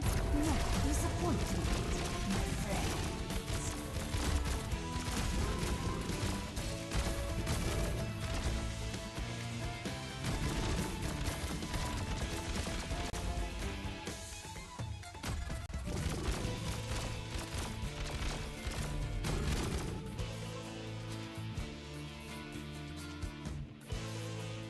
Honey to me.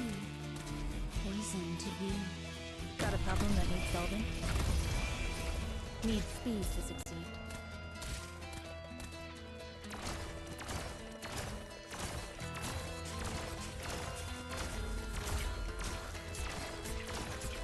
Mission accomplished.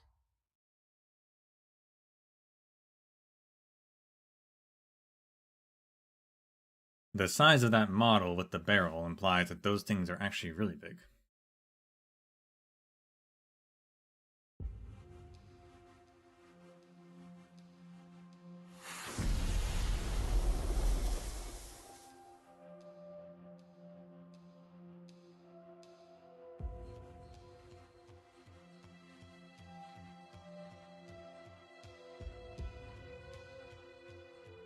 Watch out! Steam pillar! So this is your brilliant plan? Have us all die here? Sorry, I'll be more careful.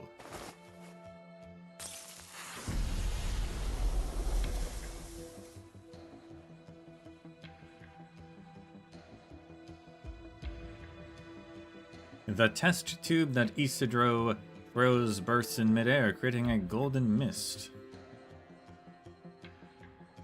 The mist is soon dispersed by a faintly red jet of air, followed by a powerful burst of steam. This is where this will let us predict the steam bursts. But I don't have too many left, so we'll need to hurry.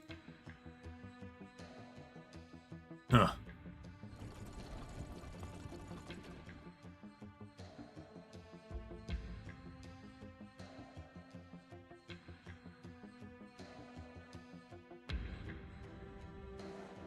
Wreckage ahead, Javier. Watch out. I could blow it up. No need. I know what you can do, Chaval. Okay, well, this ship looks like it's been here for a while.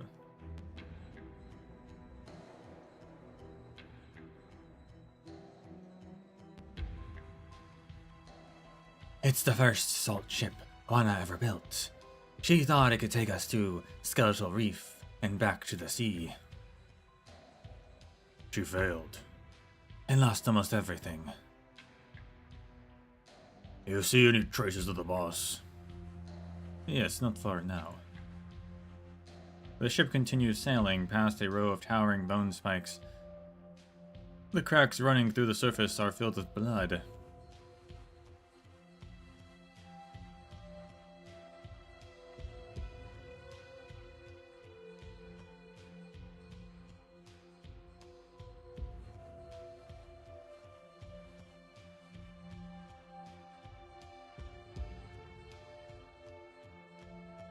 Saltfin blood. Don't let it get you. Isidro picks up a piece of salt that rolled down from the cliffs and throws it out. He opens his palm and finds it sticky with the blood from the salt. Why is there just a bunch of blood? Or maybe it's from the injured Saltfin, I guess. There's blood everywhere. What kind of fight happened here? Is the boss even alive? We'll find out soon.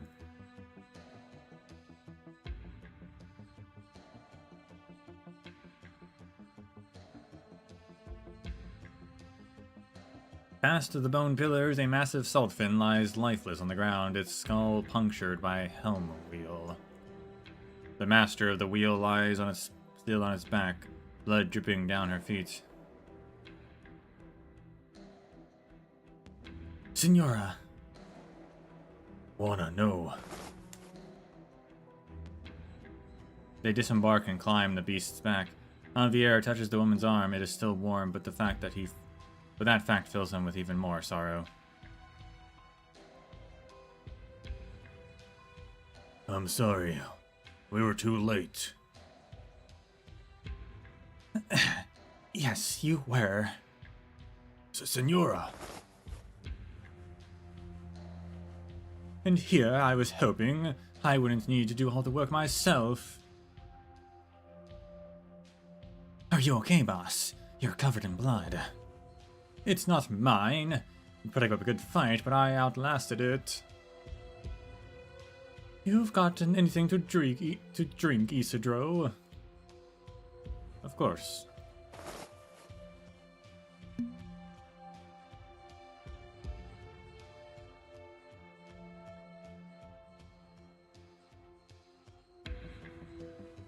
Juana takes the bottle, climbs down the saltfin's back, and sits down, leaning against it. She takes a few swigs and looks at the crowd that had gathered with a smile on her face. Saltfin garum, what a shame. What I wouldn't do for some fine rum right about now. Could you lend me a shoulder, Isidro? I have to admit I've rather spent after all of that. Me? I'll do it. Let the boy do it. You folks need to start butchering this saltfin. And take that wheel out for me, won't you, Javi? Si, senora. Over here, boy. Alright. That's not my voice. Alright. Now, you never rush a lady. Always let her finish her business. Juana unhurriedly downs the liquor in the bottle, casually tossing the bottle cap into the air and catching it. With her other hand, Isidro can only watch and wait. So I didn't think garum was something you drank. I thought it was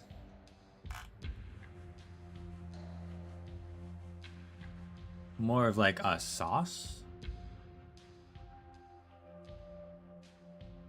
Maybe they're just freaks, though.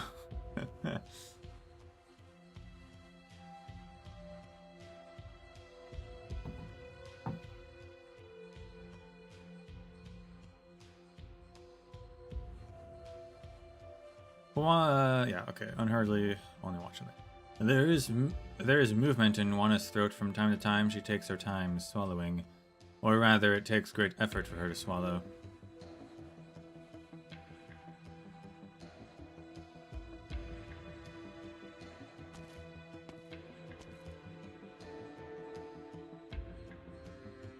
Why are you hiding your injury?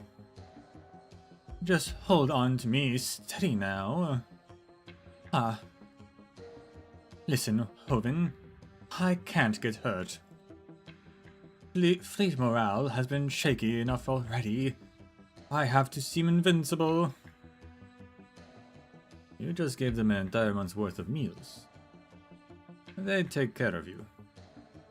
I'm not worried about betrayal, but if I go down, they'll think the situation is dire, and that's when they start panicking.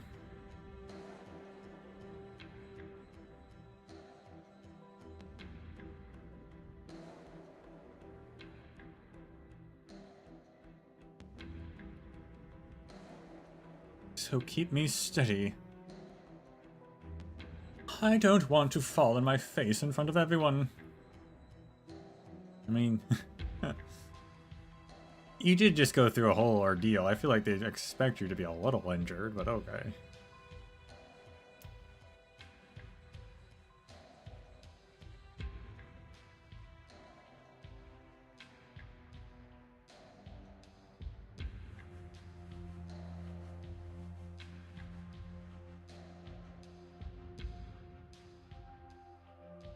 Your ribs are cracked. I can't hold you too hard. It's alright. I can take it.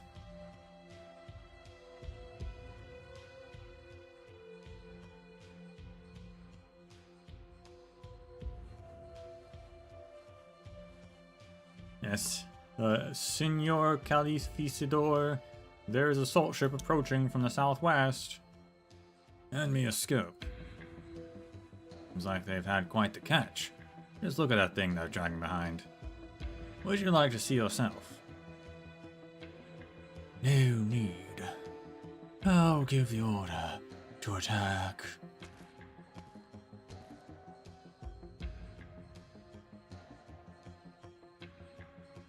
Silver raises the spyglass.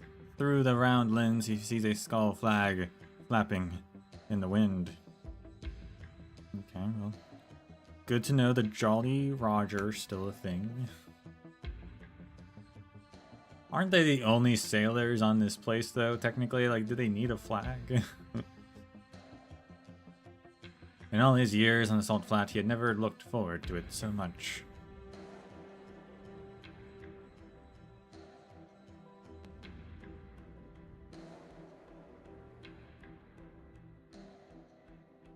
How is it? Enough for everyone, and then some. Good, then we have plenty of materials to repair the compass. I guess. Senora, Yes. Leave the rest to me. You're tired, you need rest. I suppose you're right. I know I can count on you. Need any help getting back to your quarters? Just do your job. I'm exhausted, not crippled. Aye.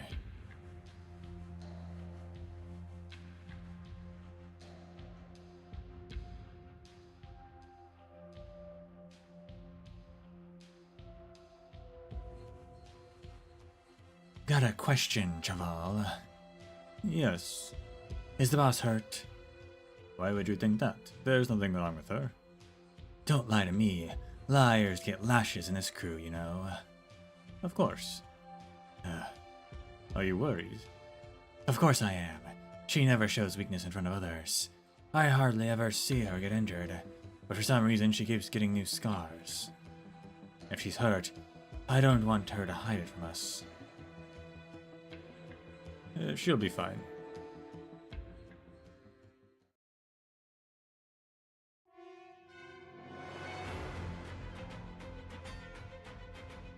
Target in range. Fire at will.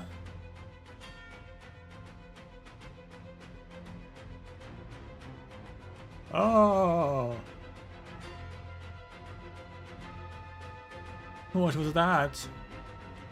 It's the Inquisition. Where's my wheel? They came for our quarry. But you're... Algo, just wait inside. And watch the Inquisition take what's mine? Never. Wanna.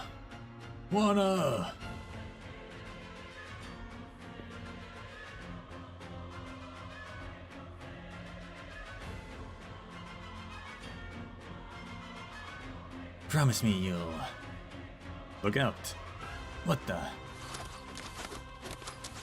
Ah! Ambush, take cover! Mierda. It's the Inquisition. What's going on? Wish I knew. Someone must have leaked our hunting route. Those Finn shits came for our catch. Tell me something I don't know. What about the guards? They were caught by surprise. We've got casualties. Tell them to pull back. What about the Saltfin? Is that meat more important than our lives? Full speed ahead. Shake them. I'm not part of your crew, though. I'll go check out an assault fin.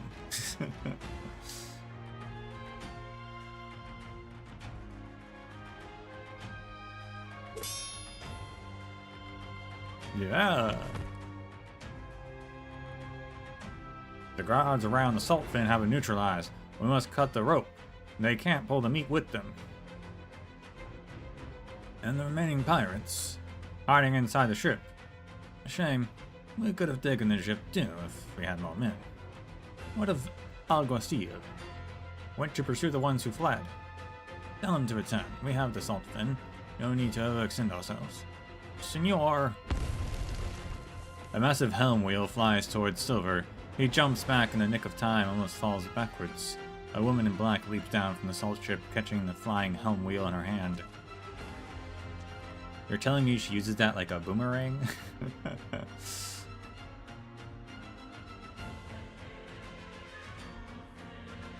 So what you're saying is that she could be a loop sniper, huh?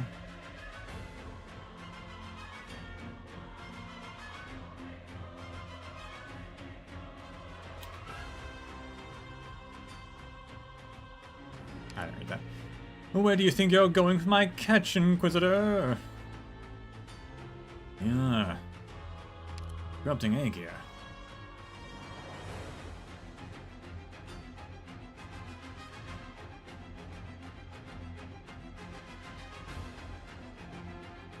Oh, it's you, Joven. I thought you might grow up a little when you became Califisador, but it seems you're no different from your treacherous predecessor, Silva. Always looking to stab people in the back.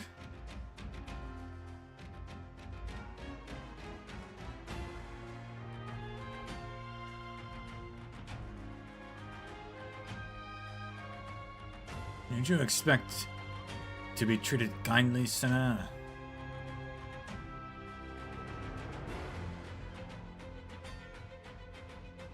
Was I being too nice? Would you prefer to continue this conversation with the sword?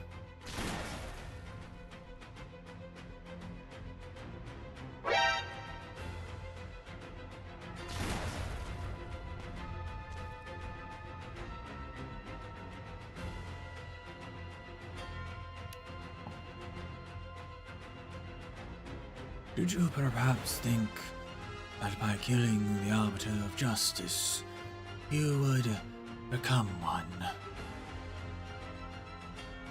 I was wondering what got you bold enough to venture into the salt flat. You found a backer. That woman is the leader of the pirates, Senor Alguacil. Then you're the mastermind behind the theft of the compass. Tell me, do you cling to it even now? What loathsome desires has it drawn out from you?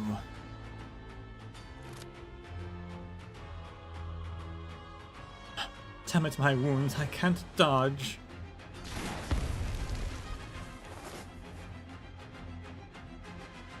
Are you out of your mind? He almost hit you. Silence, Hoven. What do you think?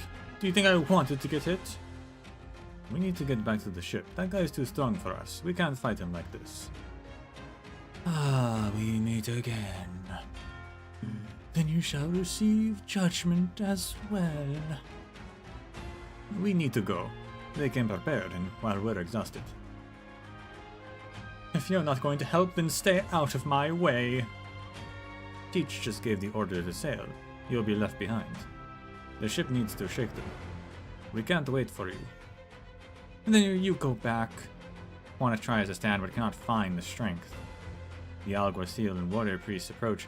In the distance, Silver stands atop her ketch with a smug expression. Enough food to feed the fleet for a month. Important materials for repairing the compass. She cannot afford to lose it. If she is to return to the ocean. Senora Juana, come back! Juana hears Javier's voice calling to her from the ship's stern. Grab Juana, Traval. We're throwing the ladder down. Blood, your wounds are opened up. What are you waiting for? Get up here. She must not pass out. Her crew needs her. There's a future she must lead her fleet into. She made a promise to crews. Don't let them get away. Yes, sir. Senora Wana. Wana! Senora Wana! Shut up. She can withstand the pain and darkness back no longer. They overcome her.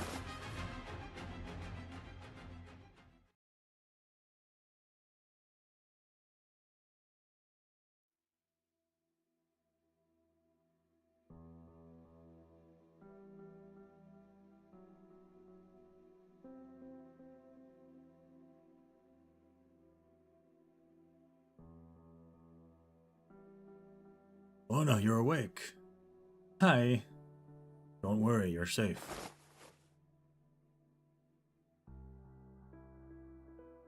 Where's Teach? She's busy elsewhere. I'm here by her side. What about that boy? Where did he go? Did he run away? No, he brought you back. If you want to see him, I can go get him. Where's he? What is he doing? He's with Teach, treating the crew members with their who are injured in the attack.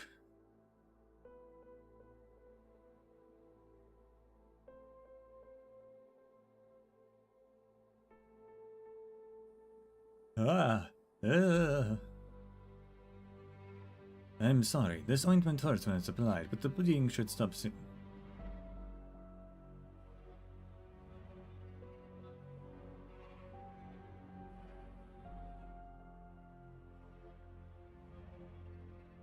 Teach. Now, now shut up and stop whining. Go on. I can take it. How's it going on your end? Jake said. Not much we can do. Bury the dead in the salts as soon as we can. Aye. Come with me, Traval. Sesk wants to see you. Is he hurt? Got shot in the liver. He's on his last legs.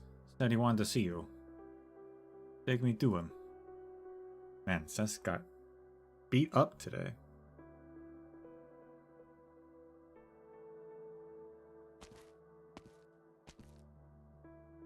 Isidro makes his way through the wounded, a bowl of hot soup in hand. Amongst the many pale faces, he sees a familiar one, smiling at him with what little strength he has left. He sits beside the wounded man and smiles back. You're damn ugly when you smile, you know that? Sounds like you're in good spirits. Here, I brought you some soup. You'll feel better. No, don't waste it. Thanks for coming to see me, and for saving my hide back there. I wanted to ask, why did you save me? I've thought I was going to die so many times over my journeys. But every time I was lucky enough to meet someone who cared, I know how it feels to be waiting for death. It's not pleasant. I never knew a damn thing about you. Tell me more. You got a home? No, I don't. Our family? Not any I grew up with. My parents left when I was very young. I see. How about you tell them where you learned your bag of tricks? Sure. Some different peoples took pity on me and taught me how to survive, bits and pieces here and there. There was a teacher who taught me how to use a sword. We lived together for a long time. I learned a lot from him. I must have invested a lot in you. Yes, he raised me as his successor. Why didn't you stay with him? I couldn't live that way. He made me feel safe. What's wrong with that? Nothing's worse than feeling safe. It makes you let your guard down, but nowhere is truly safe. You know, amigo, you don't have a home, don't like feeling safe, don't want to settle down, living side by side with danger. You Born to be a pirate. Maybe I was. Isidro says no more. The soup has long become cold in the night wind of the salt flat. He raises the bowl and takes a sip. It has been a month, and he already is used to its thick, salty flavor.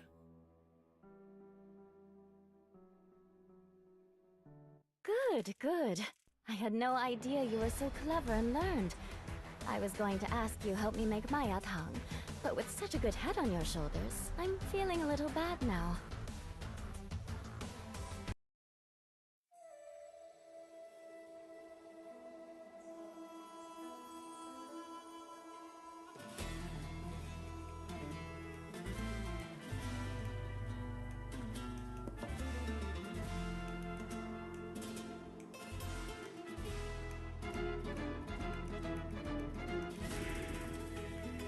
So he's been with them for a month now, I guess.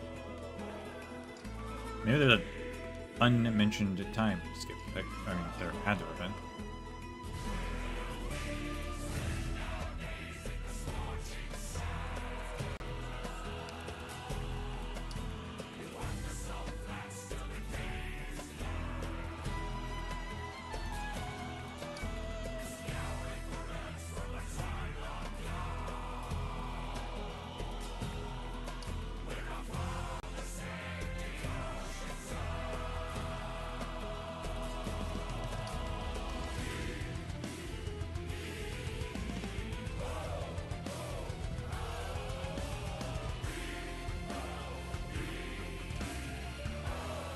Just hold on a quick moment before we continue.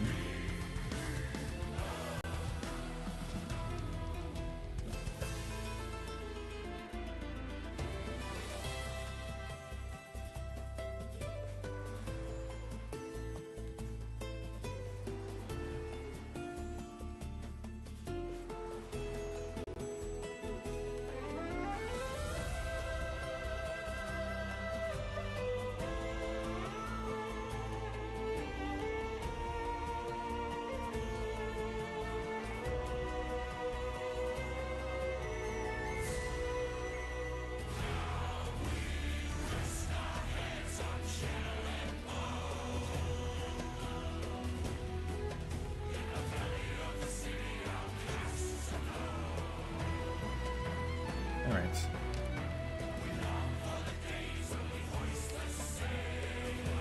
Lucky fly fin, a female fin that leaps out of the salt layer during breeding season, gliding briefly in midair and releasing pleasant pheromones. Having one fall onto the deck is seen as a sign of good luck.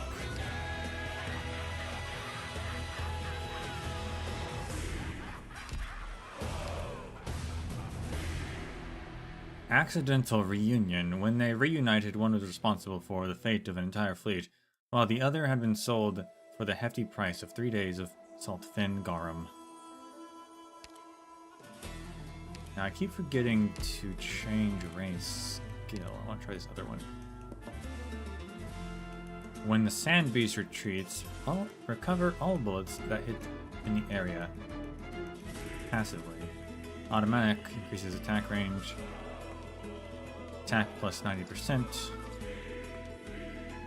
Sand beast redeployment minus 30%. Unlimited duration.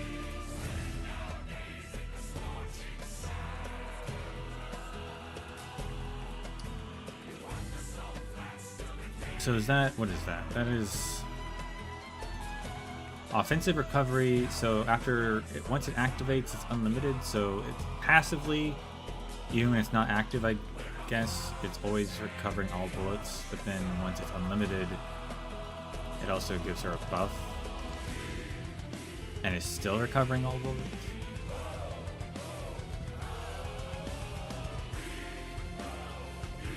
I assume so.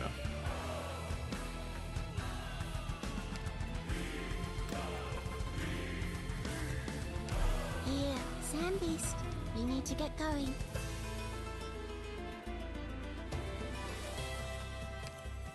I assume so, okay.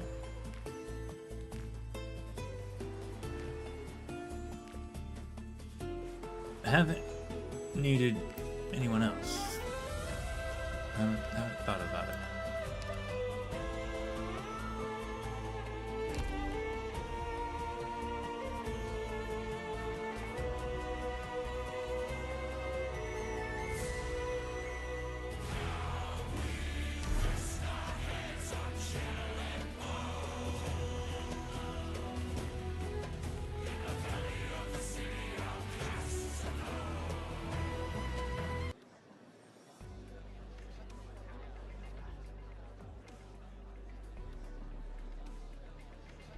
Rosh. I injured a holy man when I corralled the burden beast and startled one by accident. I will forsake half my serving as penance.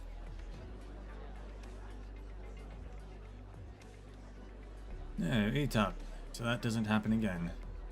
There's enough salt fin for everyone, eat. But Senor Silver, overeating is better than letting food go to waste. Saltfin flesh won't last in this weather. Finish it before it spoils.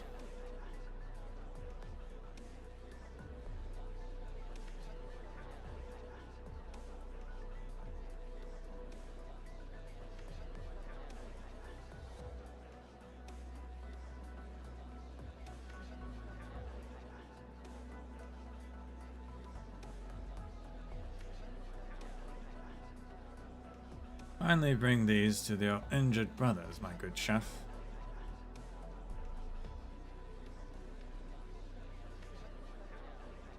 I feel like Silver's realized that his teachings have kind of hurt the town, but not enough for him to be like, he's like, okay, like, hold on, we can like chill out a little bit, but he's no Irene.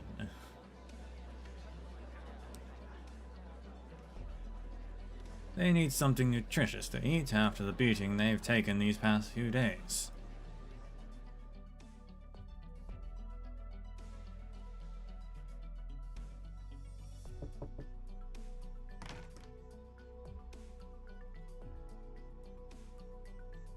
Have you reviewed the plans in your alguacil? I do not understand how such a notion could have ever occurred to you. If the bandits surrender the compass and the blueprints for assault ship, I will pardon most of them and permit them to live as I allow them to. Many are young and healthy. They will be invaluable labor if this town is to move. Besides, it will convenient to. It will be convenient to have sword hands unbound by religious dogma in the event of any future negotiations. They will destroy your town. Eliminate the Aegir, leading them, and the rest are just a disorganized mob. The three whom we have locked up in the basement are each playing their own game. I'll split them and give them conflicting interests, such that if they do raise their swords, they'll be against their former fellows.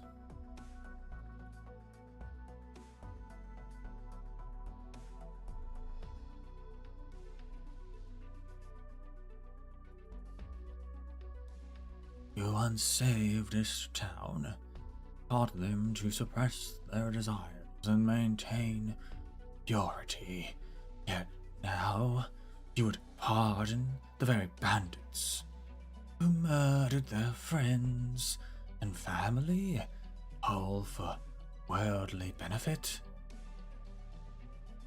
Did you imagine the people accepting this? How is this anything less than betrayal? What would you suggest then? I would lead our men into the flat without delay, eliminate the surviving bandits, and destroy the very means by which they have sinned. Our injured brothers need rest. We have neither the manpower nor the resources for another major campaign. I will ensure they are ready. I hope you'll forgive my bluntness, Senora Alguacil, but the three bandits in the basement will escape at nightfall. If all goes well, they will soon be bring back to their fellows. All I need from you is to maintain order when the bandits come to negotiate.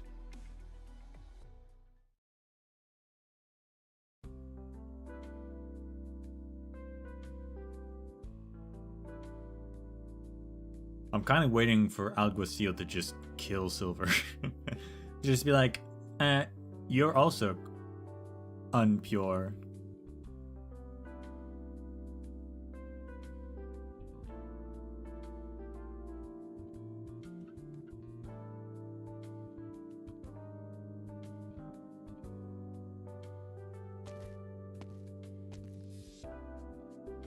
What made you change your mind? It's just a compass. There wasn't much to think about.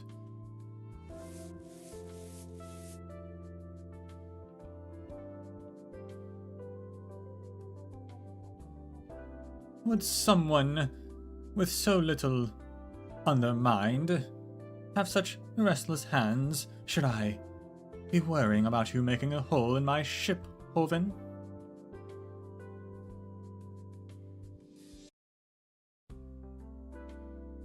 I am not that strong. Come now, don't be like that. I hope you realize that being serious all the time only makes you the butt of a joke. Now, grab a change of clothes. You have blood all over you. Gracias. Come with me.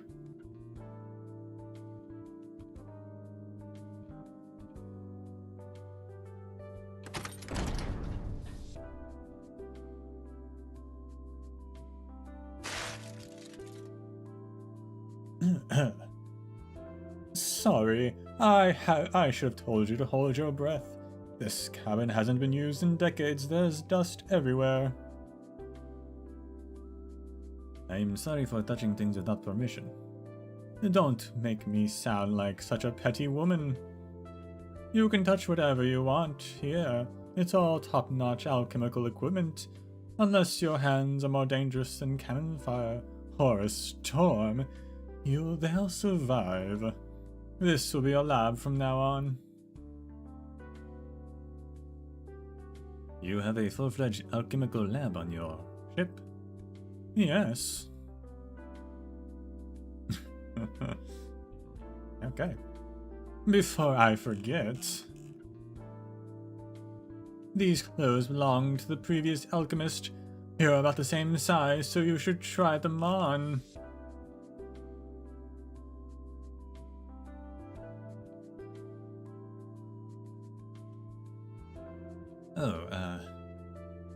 You can change in the storage room on your left.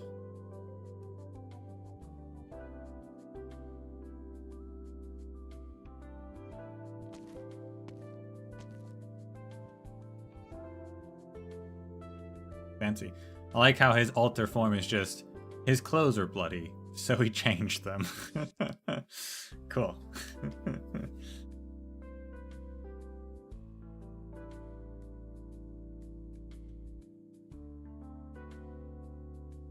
I guess it's a bit better than Wishadel's excuse, which was like, what was it? It was like, just felt like getting a new look even though she was in a cave. Like, where did she even get the clothes? I forget.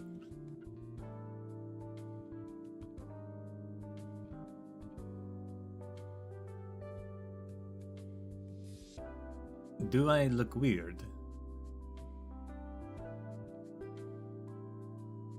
Of course not, it fits you well. Do you like it? The style is decades old, but it was tailor-made of the finest fabrics. It feels brand new though. It was meant to be a coming-of-age gift, but he fell into the sea long after, along with the shells of the Iberian Defensa, the very day before reaching adulthood.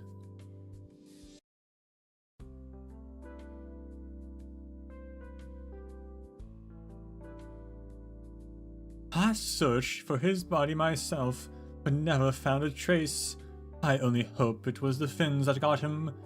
There weren't quite so many seaborn back then.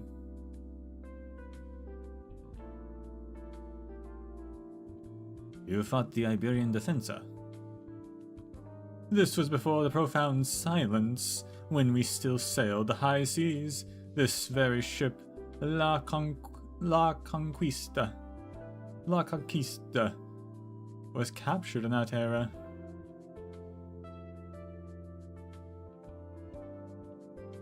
I don't suppose you have an interest in history? No, I've just heard a few tales about the ocean. Then fix the compass and see it with your own eyes. First you wanted me to fix your compass, and now you want me to follow you out to the sea. It requires an alchemist to operate it. Let me have a good look at you. Raise your collar a bit, and wear the shawl over your shoulder. Not bad at all. I can handle the rest. Try to avoid any strenuous efforts for a few days. Your injuries aren't life-threatening, but given the hygiene on the ship, you can never be too careful. Oh, yes. Oh, I know what's missing. How can I forget? I haven't given you the compass yet. Isidro takes the compass from Juana and harnesses or caresses its surface. It is light and cold. I can't guarantee success, but I'll give it my all. Your all, you say? When I make a promise, I intend to keep it. And then you shall have all the support I can offer. Good. First, I need an assistant. I'm not asking a lot, just someone clever and hardworking. Naturally. But, alright, I have one other present for you.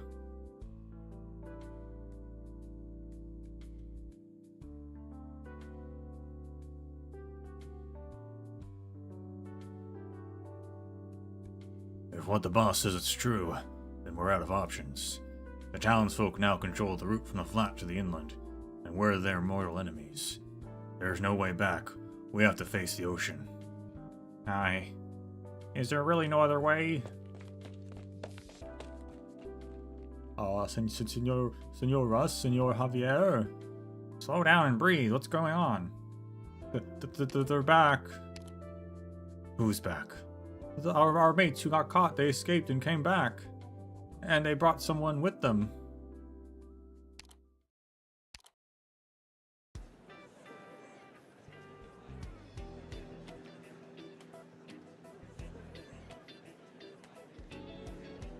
Just a random Karanta guy or something here? Okay.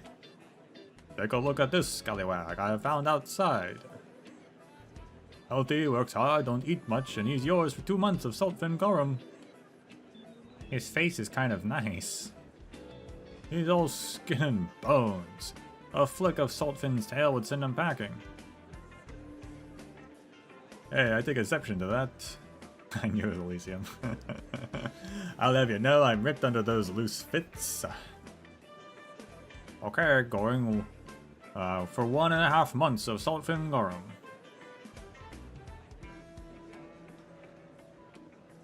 For an absolute Adonis like me, I'm worth at least a half a year of that, or at least a year of that fin stuff. Shut up already. Can't you see no one wants you? Going for 1 year of Saltfin garum. 1 month. 2 years. 2 weeks. 3 years. 3 days. A deal. 3 days of Saltfin garum under my name, deal. Yeah, perfect timing. I was just thinking I need a bodyguard. Now, what to call you? How about Perojito? Pelirojito? I think that might. I think it's a double R is trilled, I believe. But I'll check. That's how that word is said, and also what that word even means. I guess it's a name technically, but.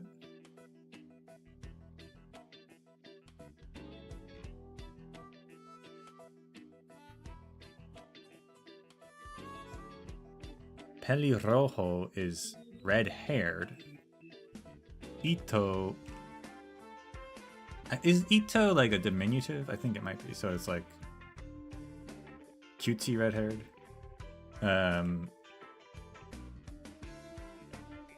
Yeah, I guess that's it.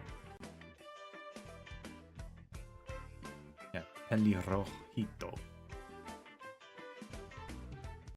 Oh yeah, for the red streak you got. Yeah, okay. How about pelirrojito for the red streak you got?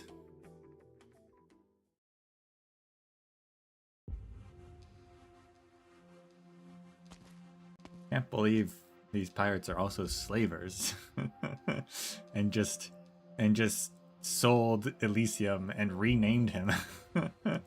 That's crazy.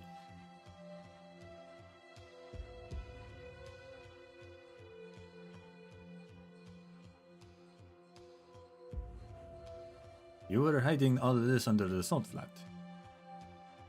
Shush, do you want the neighbors to hear? That wasn't funny. I'm more surprised you even noticed the joke. So, did you want me to help you kill the Seaborn? Of course not. Then why bring me here? You came to the Salt Flat seeking a school of swordplay founded by a pirate, did you not? Yes. Then congratulations. You found it. When you need a break from repairing the compass, you can come here and learn from it. From a Seaborn. A Seaborn that has devoured countless swordsmen. With every movement of its appendages, it recreates their skills. Perhaps as an attempt to escape, or perhaps a meaningless act of imitation. What exactly is going on here? It is difficult to explain. After trapping it here, I issued a bounty inviting any swordsman to try their hand at killing it. Many have attempted it, but all have become a part of it, along with their blades. Now I'm more confused. Why did you trap it here? Why are you looking for someone to kill it? And why do you want me to learn swordplay from it? I was never the original captain of the fleet.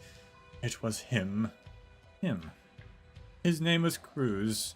When the waters that inundated this land subsided, the remaining Seaborn began to attack the cities in a frenzy. We fought hard and slew most of them, but this one was particularly hard to kill. Cruz lured it into a cave using himself as bait, and both became trapped here. The last time I saw him, he named me captain and asked me to bring the others back to the sea. Why not tell them the truth? I've heard the crew spreading rumors about you and the Seaborn.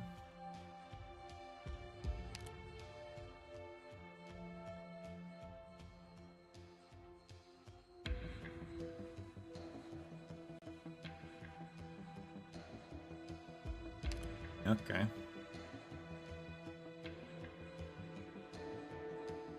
Let them. A leader needs to be feared as well as loved. So you came up with this entire plan back then? No, it was Cruz who gave it to me. He had long expected that he would die before I did. So he told me everything, that I might continue his work after his death. You should have freed him from this. I wanted to, but it's not that easy. I couldn't do it, not with my own hands. Even though I know it's just a Seaborn, I love him just as I love the time we spent sailing far and wide. Promise me, learn everything you can from it, as much as your little sponge of a brain can absorb. That way, at least, I'll get to see his swordplay once more.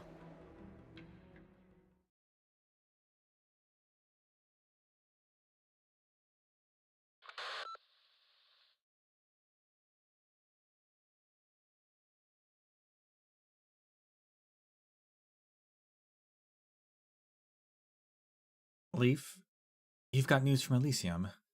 Play recording. Weedy, I've followed the escaped bandits back to their den. Don't worry, no one knows who I am, and I found someone who can protect me. She has a lot of connections here. I'm sure she'll find Thorn soon. Just sit back and wait for the good news.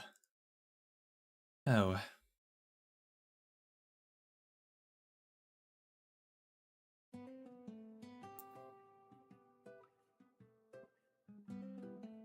Bring the crate over here, Perrito.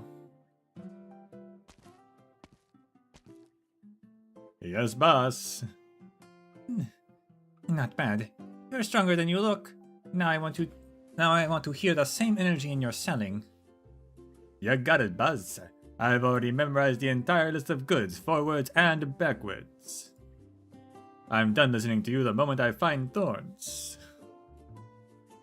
Look, people are coming. Say it so they can hear. Prosthetic eyeballs made from the finest salt fin bones for maximum comfort. In any color you want. Aged salt fin garum from our special collection. A flavor you won't forget. And don't miss the chances, senores, senoras. Wow, this guy's a natural. Doesn't sound like a slave at all. Come one, come all, there's something for everyone.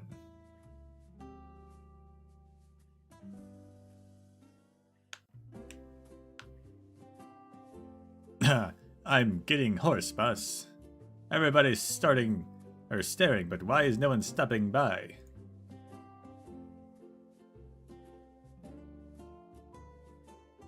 Yeah, it's weirdly quiet. I expected someone to have picked up a fight with me by now. Would you care for one, senor? Come in handy someday. No thanks, Pascala. Well, if you're not buying, you're not buying. Well, if you're not buying, you're not buying. Okay, yeah. What's that look? Gives me the creeps. I suggest you put your tail between your legs and behave yourself. Ah, Didn't just say you were well connected. I am. I just imagine how much worse it'd be for an outsider like you without me here to smooth things over. These two never give me a second glance. Why'd they stop to glare at me today? You know what? Just close up the stall and pack up for today. I'm gonna go ask around.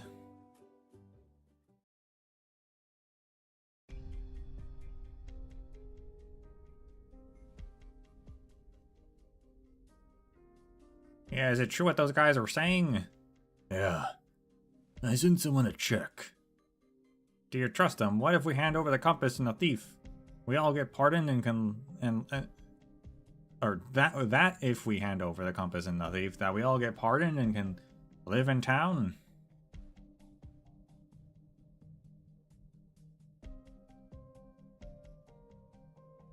It's hard to believe. Then why'd you let that Traval from the city with the red hair onto the fleet? I don't know what to believe anymore, Russ. Could be the fickle sea, could be some inscrutable show of good faith, whatever it is. Keeping him around gives us more options.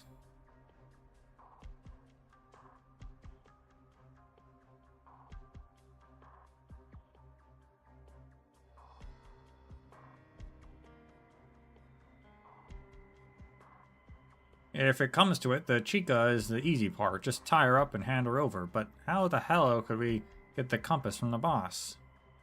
I'll talk to her. This is about the whole fleet, she'll listen. Talk? I used to think maybe you could convince her, but now I'm sure she'd just drag you right back in. What do you want from me, then? Who knows? You get to make decisions for the fleet, not me.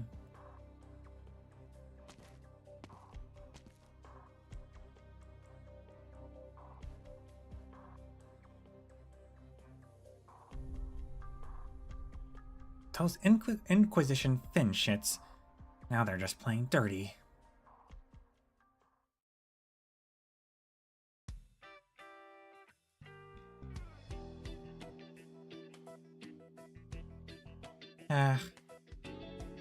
What's with all this sighing, boss?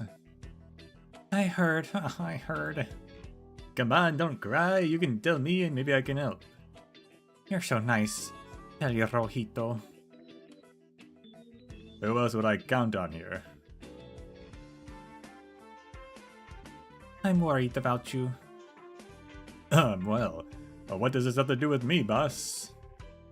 It's one thing to be drifting around on my own, but now I've got you to take care of.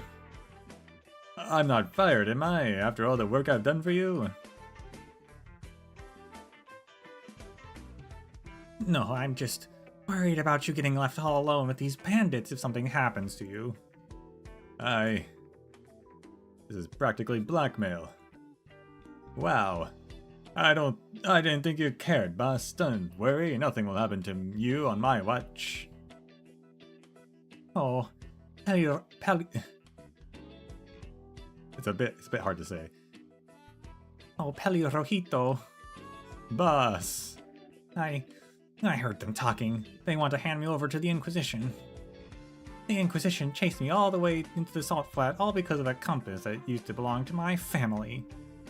Your family? I may not look like it, but my family used to be rich and famous.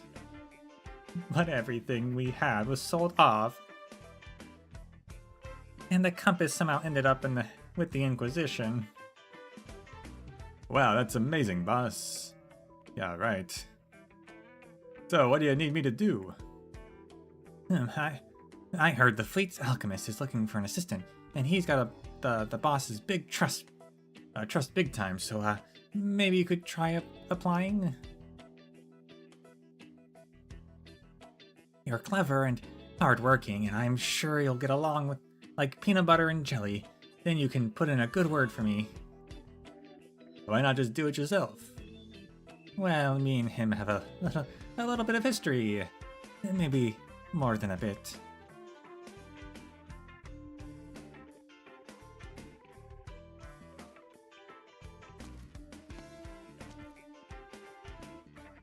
Anyhow, just work that silver tongue you keep an eye out for your chance. No problem, boss. I'll step up as soon as he needs me. Maybe don't be too eager. In the end, it comes down to timing.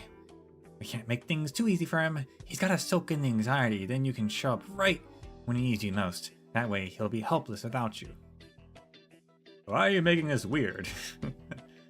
Both of our fates are in your hand, Peli Rojito. You can eat fin shit for all I care once I get out that alchemist's good graces. Wow. How could he say that? Hey, isn't that Steel-Faced Pele? Steel-Faced Pele?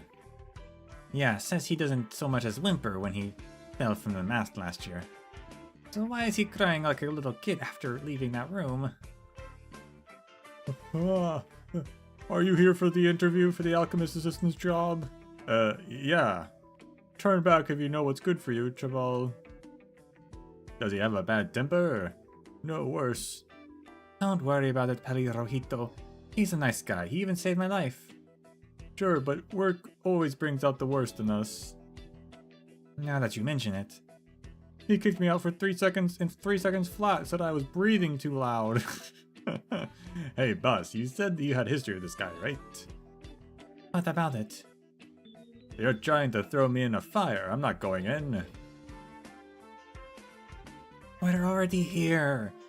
You're not out of this. You're not out of this that easy. No, I'm not going. Whatever you're gonna do, nothing good can come of it. Just go in. Stop running away. Get off my soldier. I don't know why I can. Hi, Victorian Blues here. It is only ever when I'm reading Arknights do I always for some reason say soldiers instead of shoulders. This doesn't happen in my life any other time, but in Arknights. I don't know why. It's really annoying.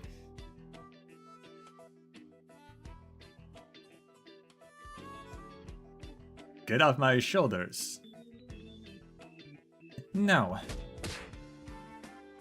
Yeah, stop pulling on my eyebrows. I can't see. Hey, watch where you're going. You're gonna hit the door.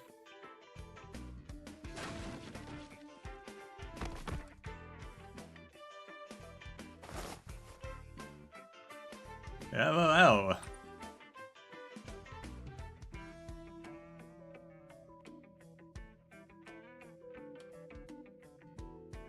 Whatever the reason for this racket, you're interrupting my work. Either I toss you out the window, or you show yourselves out. Choose. Sorry, we just wanted to recommend you an assistant. You mean another of those guys who couldn't tell a beaker from a flask? No thank you, you can keep them. You sure don't mince your words, do you? He's new here, Isidro. Doesn't know how things work, don't mind him.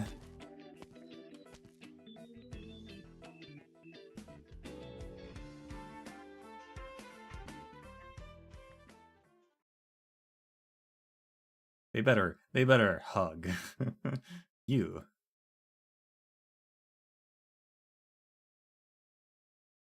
Yep, me.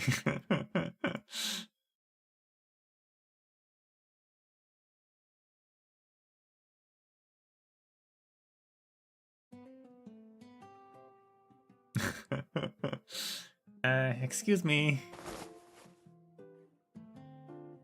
Nobody pays any attention to Vascala. Isidro puts his hand on the shoulder of Pelirrojito, who in turn puts his arm on Isidro's shoulder, their two arms linked like cables connecting a bridge. They pat each other's shoulders so hard they might as well be punching each other. Pelirrojito's face turns as red as the streak in his hair, grimacing in pain. As for Isidro, have they been starving you? You pat like a wimp. Do you even know how much weight I lost looking for you? Hope you're ready to buy me a good meal. Signore. Oh, that was Pascala. Signore.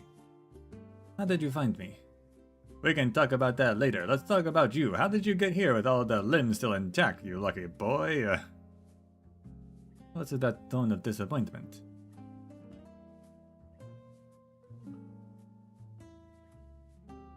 Excuse me. Pascala finds no room in the conversation for her to butt in. Never mind.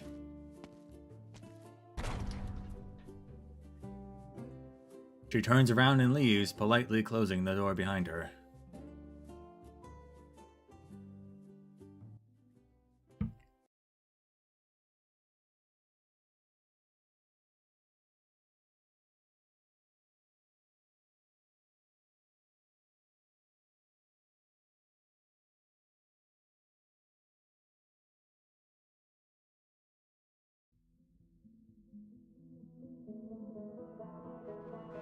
Orignium, are you to blame for this battle? What tones are your souls in?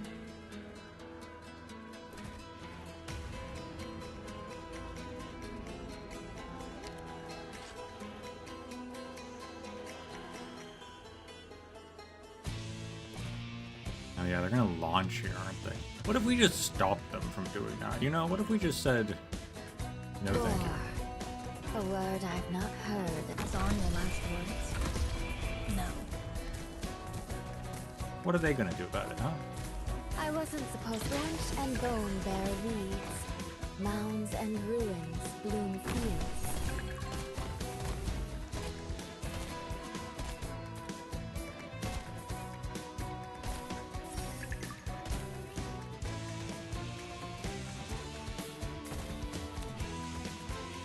Your weapons are right at your fingertips. Why wait?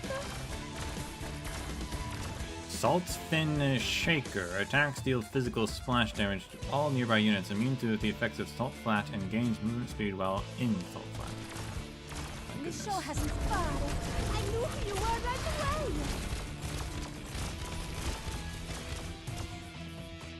I can do that.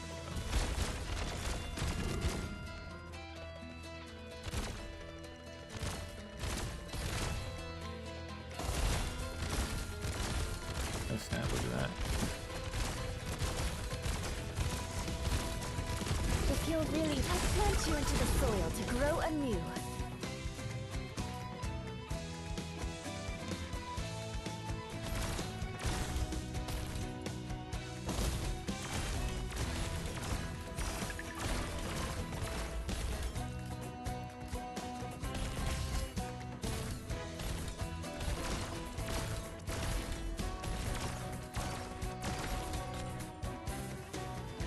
My toxicant is ready.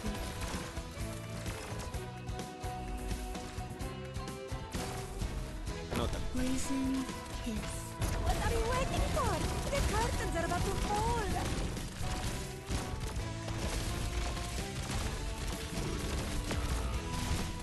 Honey to me, poison to you. Mission accomplished.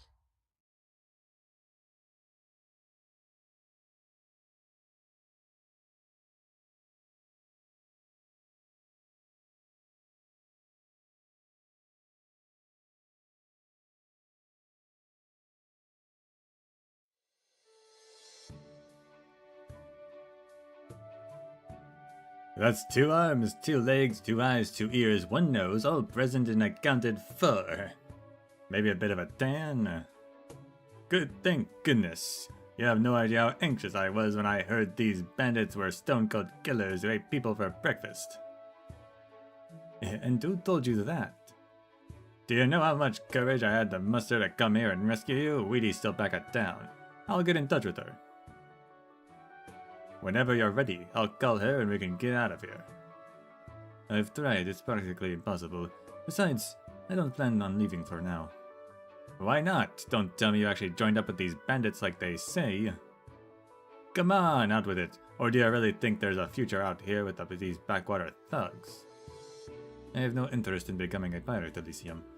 But I'm saying because I want to resume the alchemical research I ran from. This compass has Coran Zonish in it, maybe the last one. Besides, I promised them I would fix it. It's critical for their survival. Do you plan to stay with them? No, once it's fixed, they'll leave the salt flat for the ocean. And then I'll stay behind and continue to hone my skills in both swordplay and alchemy.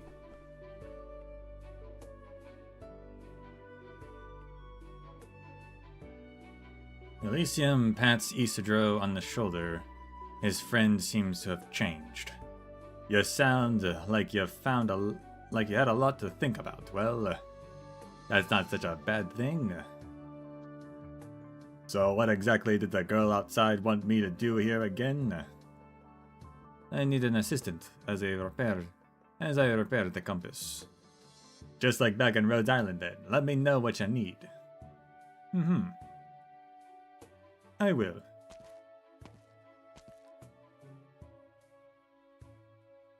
Isidro stands before the transmutation table. The probe in his hand makes a sharp sound as it swipes around through the air, an art's energy field forming along the lines that it draws. He carefully removes the outer casing of the compass and places it on the table. The viscous substance inside begins to liquefy, creating waves in the direction of the energy flow. Art's energy and Corazonish intertwine into a golden light illuminating the salt flat outside through the gaps in the workshop walls. The sailors have never seen anything quite like it. They begin to gather one by one. What are they doing in there? That kid from outside is doing this thing, that alchemy or whatever. Never thought it'd glow gold like that though. Let me see. Not gonna lie, this is pretty sick. What's that in your hand?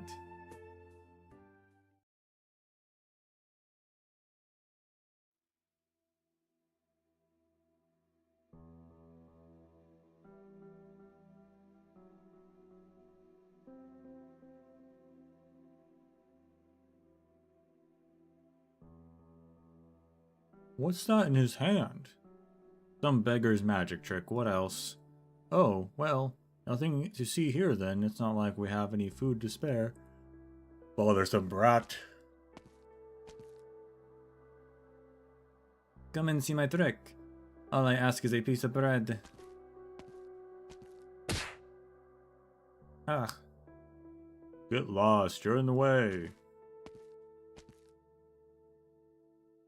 Bastard.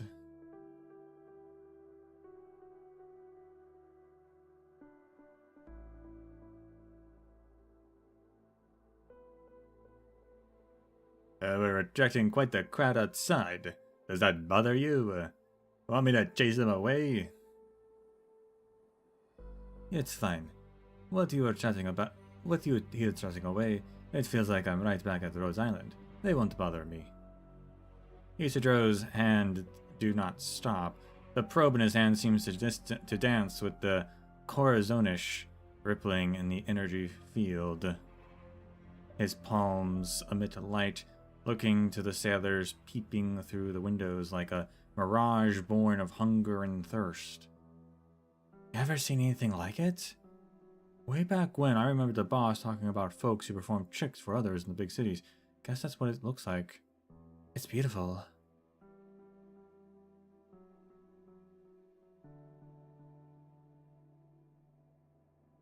Let them watch. Just make sure that they don't barge in and try to sell me for food. Sounds weirdly plausible. Do people do that? People do a lot of things when there's nothing to eat.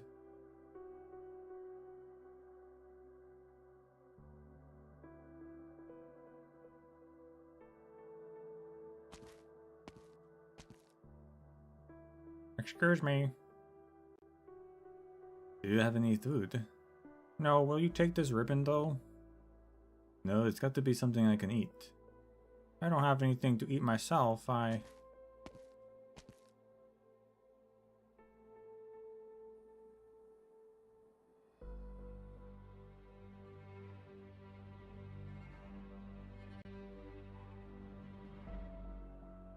Why does this guy look familiar?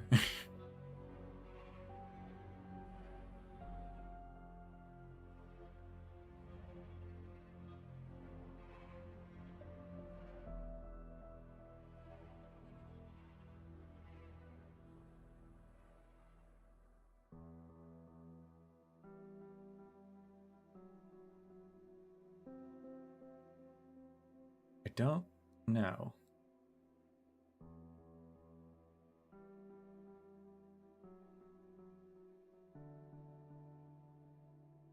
His clothes look familiar.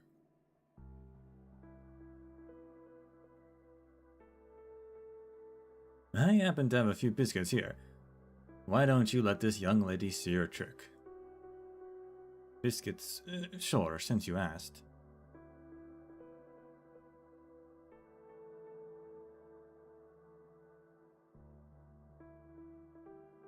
Metal begins to flow in young Isidro's palm, glowing with fantastical colors in the darkness. Passerby cannot help but gather around. The disdain in their words cannot disguise the fact that their eyes are glued to the light in the young boy's hand. It has been so long since there was something so bright on these streets. It's so pretty. Can I have a closer look? Do to yourself. The boy waves his fingers and the flowing metal turns into a foul beast that takes to the air before returning to his palm in the shape of a fin, then a moose beast, and then a burden beast.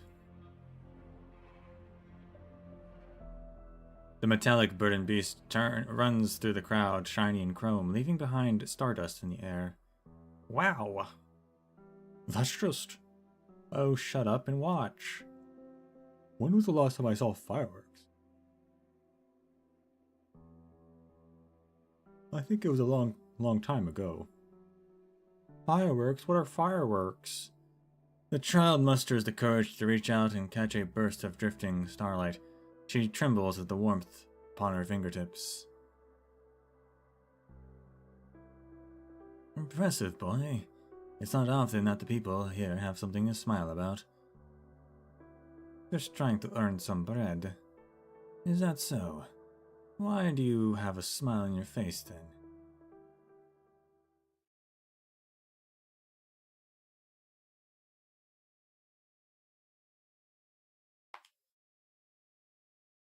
The probe guides the corazonish, drawing a river of stars in the air. More and more sailors gather, pressing their faces to the window, the thirst, hunger, and exhaustion on their faces temporarily replaced by awe and wonder. Now you're just showing off. Did you think I couldn't tell?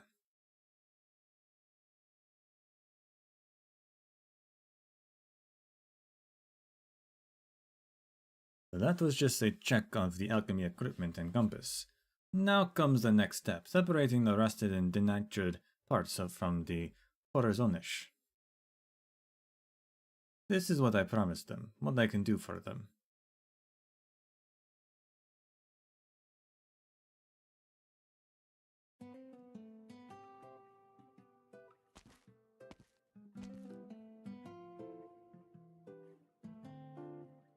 You two sure spent a long time chatting. Well, it's been a while since we last saw each other. Were you sitting out here this whole time, boss? You can stop calling me boss. All my friends call me Peludita, on account of how fluffy I am. Fluffy? You have a snake tail.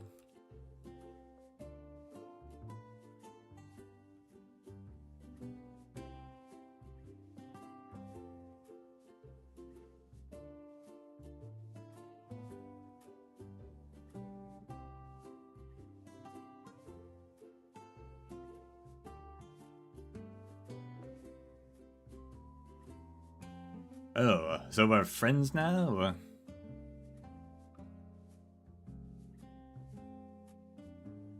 Of course we are.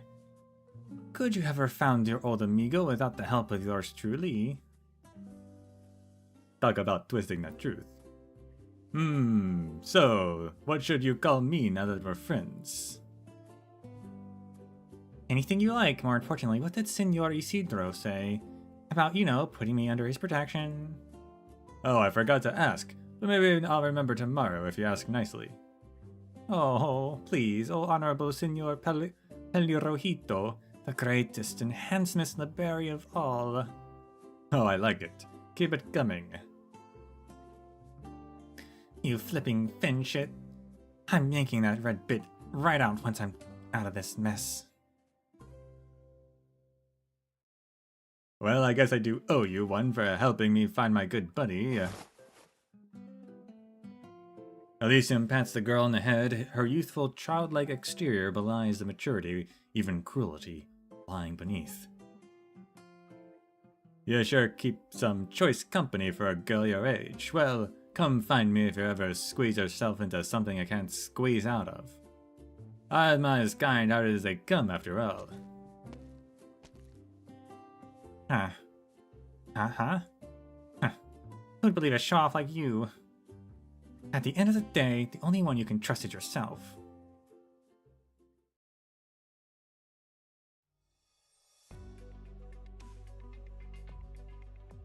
Another one, please. That pancake. Another plate, please. They have never eaten in their entire lives. Isn't this so familiar? The pride, the gluttony, greed. Oh, they are definitely different from when they raided your granary. I don't need them to change. I'm sure you're familiar with Aaron, even if your previous visits have been, shall we say, less peaceful. Still, I bid you welcome, and I look forward to a productive discussion. Burp. Raise his arm. Did you need a handkerchief? I'm good. Got my sleeves. Very well. Who decided to serve them fried garlic pancakes?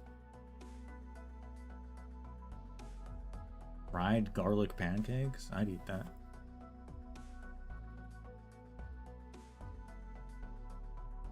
You truly believe you can accept them? If it benefits the town. Now that you've eaten, it's time to talk. Could we get some more of those for takeout? Dinner's over. It's time to... Alright, you over there. No need to hide. Come here and we'll talk. Yes, you, senor. You're the one calling the shots, right? You can't fool us. Negotiation is the Calificador's duty. Speak to Senor Silva.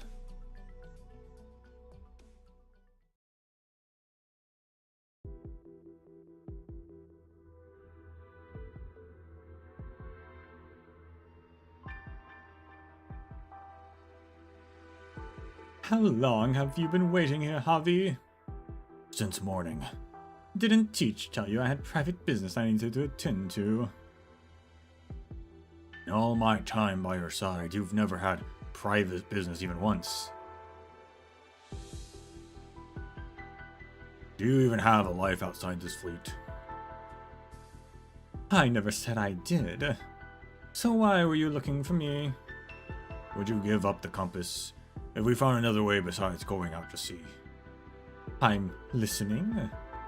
The mates who got back from Iran said we'll be pardoned if we hand over the compass and the thief. That they'd let us live in town or go wherever we want. And you believe them? I looked into it. The offer's real, at least. When and why wasn't I informed? Didn't want to bother you while you were recuperating. And who asked you to be so protective of me? How else would I treat the woman who raised me? It feels like it was only yesterday, and now you're taller than I am. When I was little, I used to pray to grow up faster, taller, and stronger so that I could share your burden.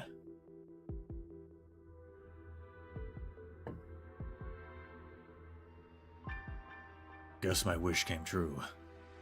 You'll always be that little boy to me, no matter how big you are. What about my thoughts? Will you still treat them as ideas of a little boy? Oh, Javi, I won't. I know it's a feeble concession, the kind that only an adult can make, but I'd sooner die than surrender to them. How many of the friends you grew up with have already died at their hands? I'll never forget, Senora Juana. My crew and I did everything for them when times were hardest. The crews, myself and our crew, fought the Seaborn to protect them. We spared what little rations we had so that they wouldn't have to feed on their own corpses. And now, how did they repay us? By chasing us into the salt flat as soon as the Inquisition arrived. That never would have happened to crews if they hadn't turned a blind eye. I will never bow my head to those ingrates. I love you, Javi, all of you, whether you all believe it or not, just as I loved all the mates who fought alongside me amidst the waves. They're long gone. I still see them in you. Legacy of blood works in such mysterious ways. That's why I can never forgive them. Hope you understand.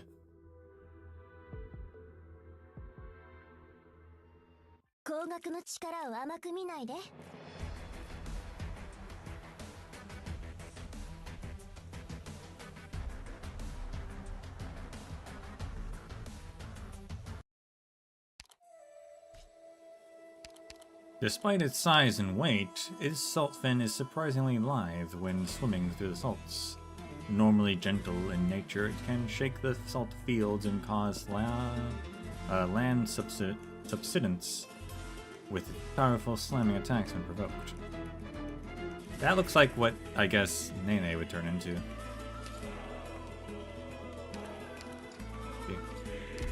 I don't know.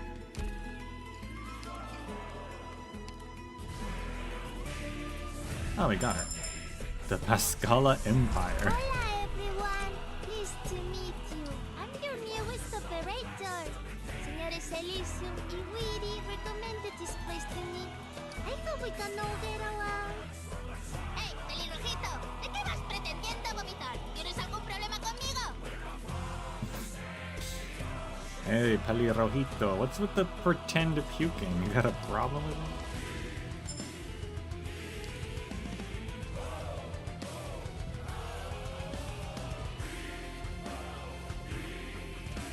She's a multi-target medic. I've never used one, but I hear she's actually pretty nice. Talent, minus 5% attack, but allied operators in range receive 15% more healing. That's an interesting talent. I've never seen a debuff talent before. Minus 5% attack, but allies within range will receive 15% more healing. I guess that cancels out. I wonder how mathematically healing percentage is compared to attack percentage. That's interesting. I mean, she can only heal, I guess, well, she's multi-target. I guess she can heal outside of range. I've never used multi-target. I guess you can heal outside of range, but for those people, it'll be 5% weaker. But people inside of range will be 15% or at least 10% stronger? I'm not sure. No, she's a trade post person. That makes sense. Top-notch emergency meds. Next heal is 190% attack for 2 charges. super fine, slow release meds. Attack interval reduces 50% of the arts and physical damage received by allied operatives within range becomes HP loss over 5 seconds. That's what I heard. That skill right there.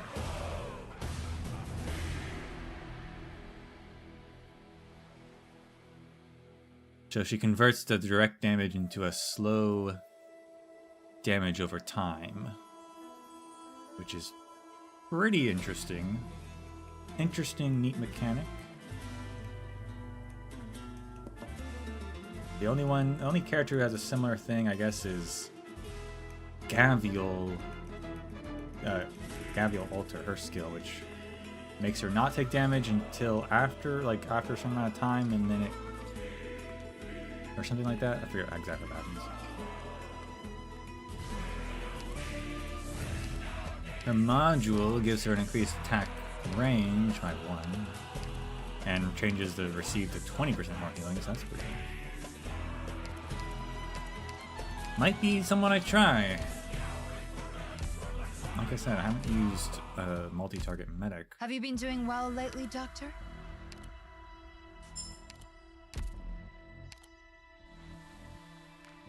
I mean, I still just use silence, you know? I still just use silence, really, and sometimes lumen.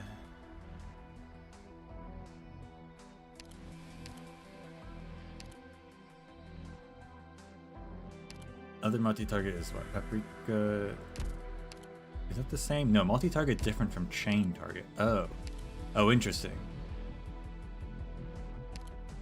Wait, multi-target is... Talops... I see, that... Never mind. I have used multi-target. I was thinking of chain medics. Never mind. Okay. That changes everything I understand about this character. I was thinking multi-target was chain medic for a second there.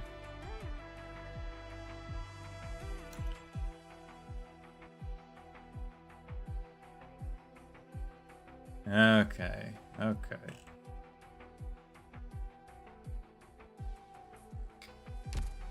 Well, that's interesting. She's the first multi-target in a really long time. Right? Because who else is multi-target? Chain and Nightingale. Not Chain. Thalopsis, Nightingale, Perfumer. All of those are year 1, aren't they?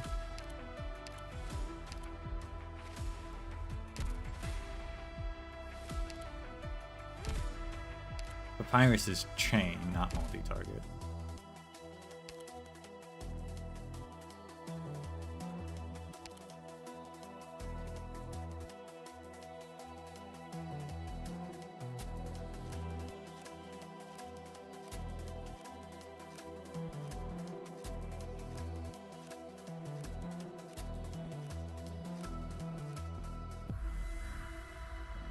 Oh yeah. It looks like, yeah, she's the first multi-target.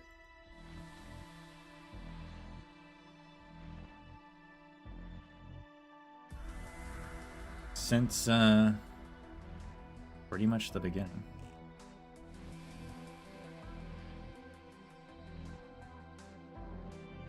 Since year 1, yeah. That's crazy. That's crazy it's been that long.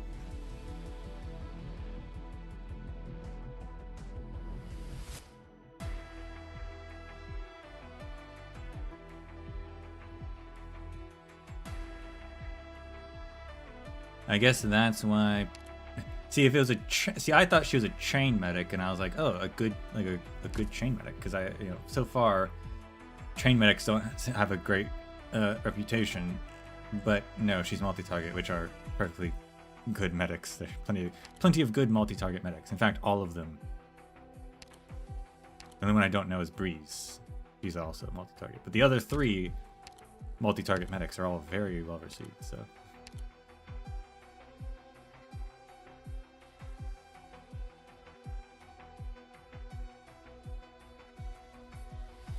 Another multi-target, actually. I mean, she has an interesting skill, for sure.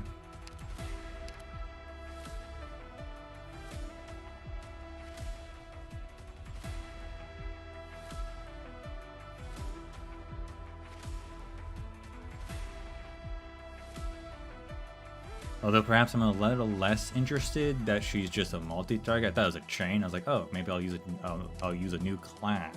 But oh, it's a multi-target. Okay, well, I know how that works. Fair enough, though.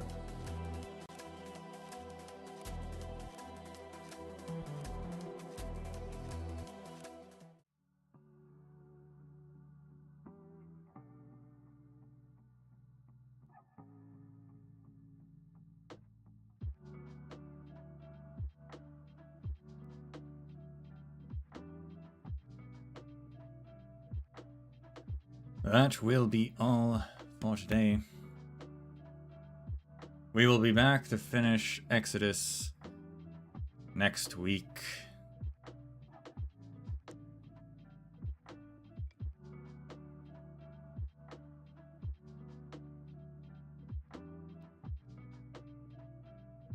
Probably, what, 2 more days? Unless they throw an extra level in nowadays. That probably should be something I check for. How many levels are there? I don't know.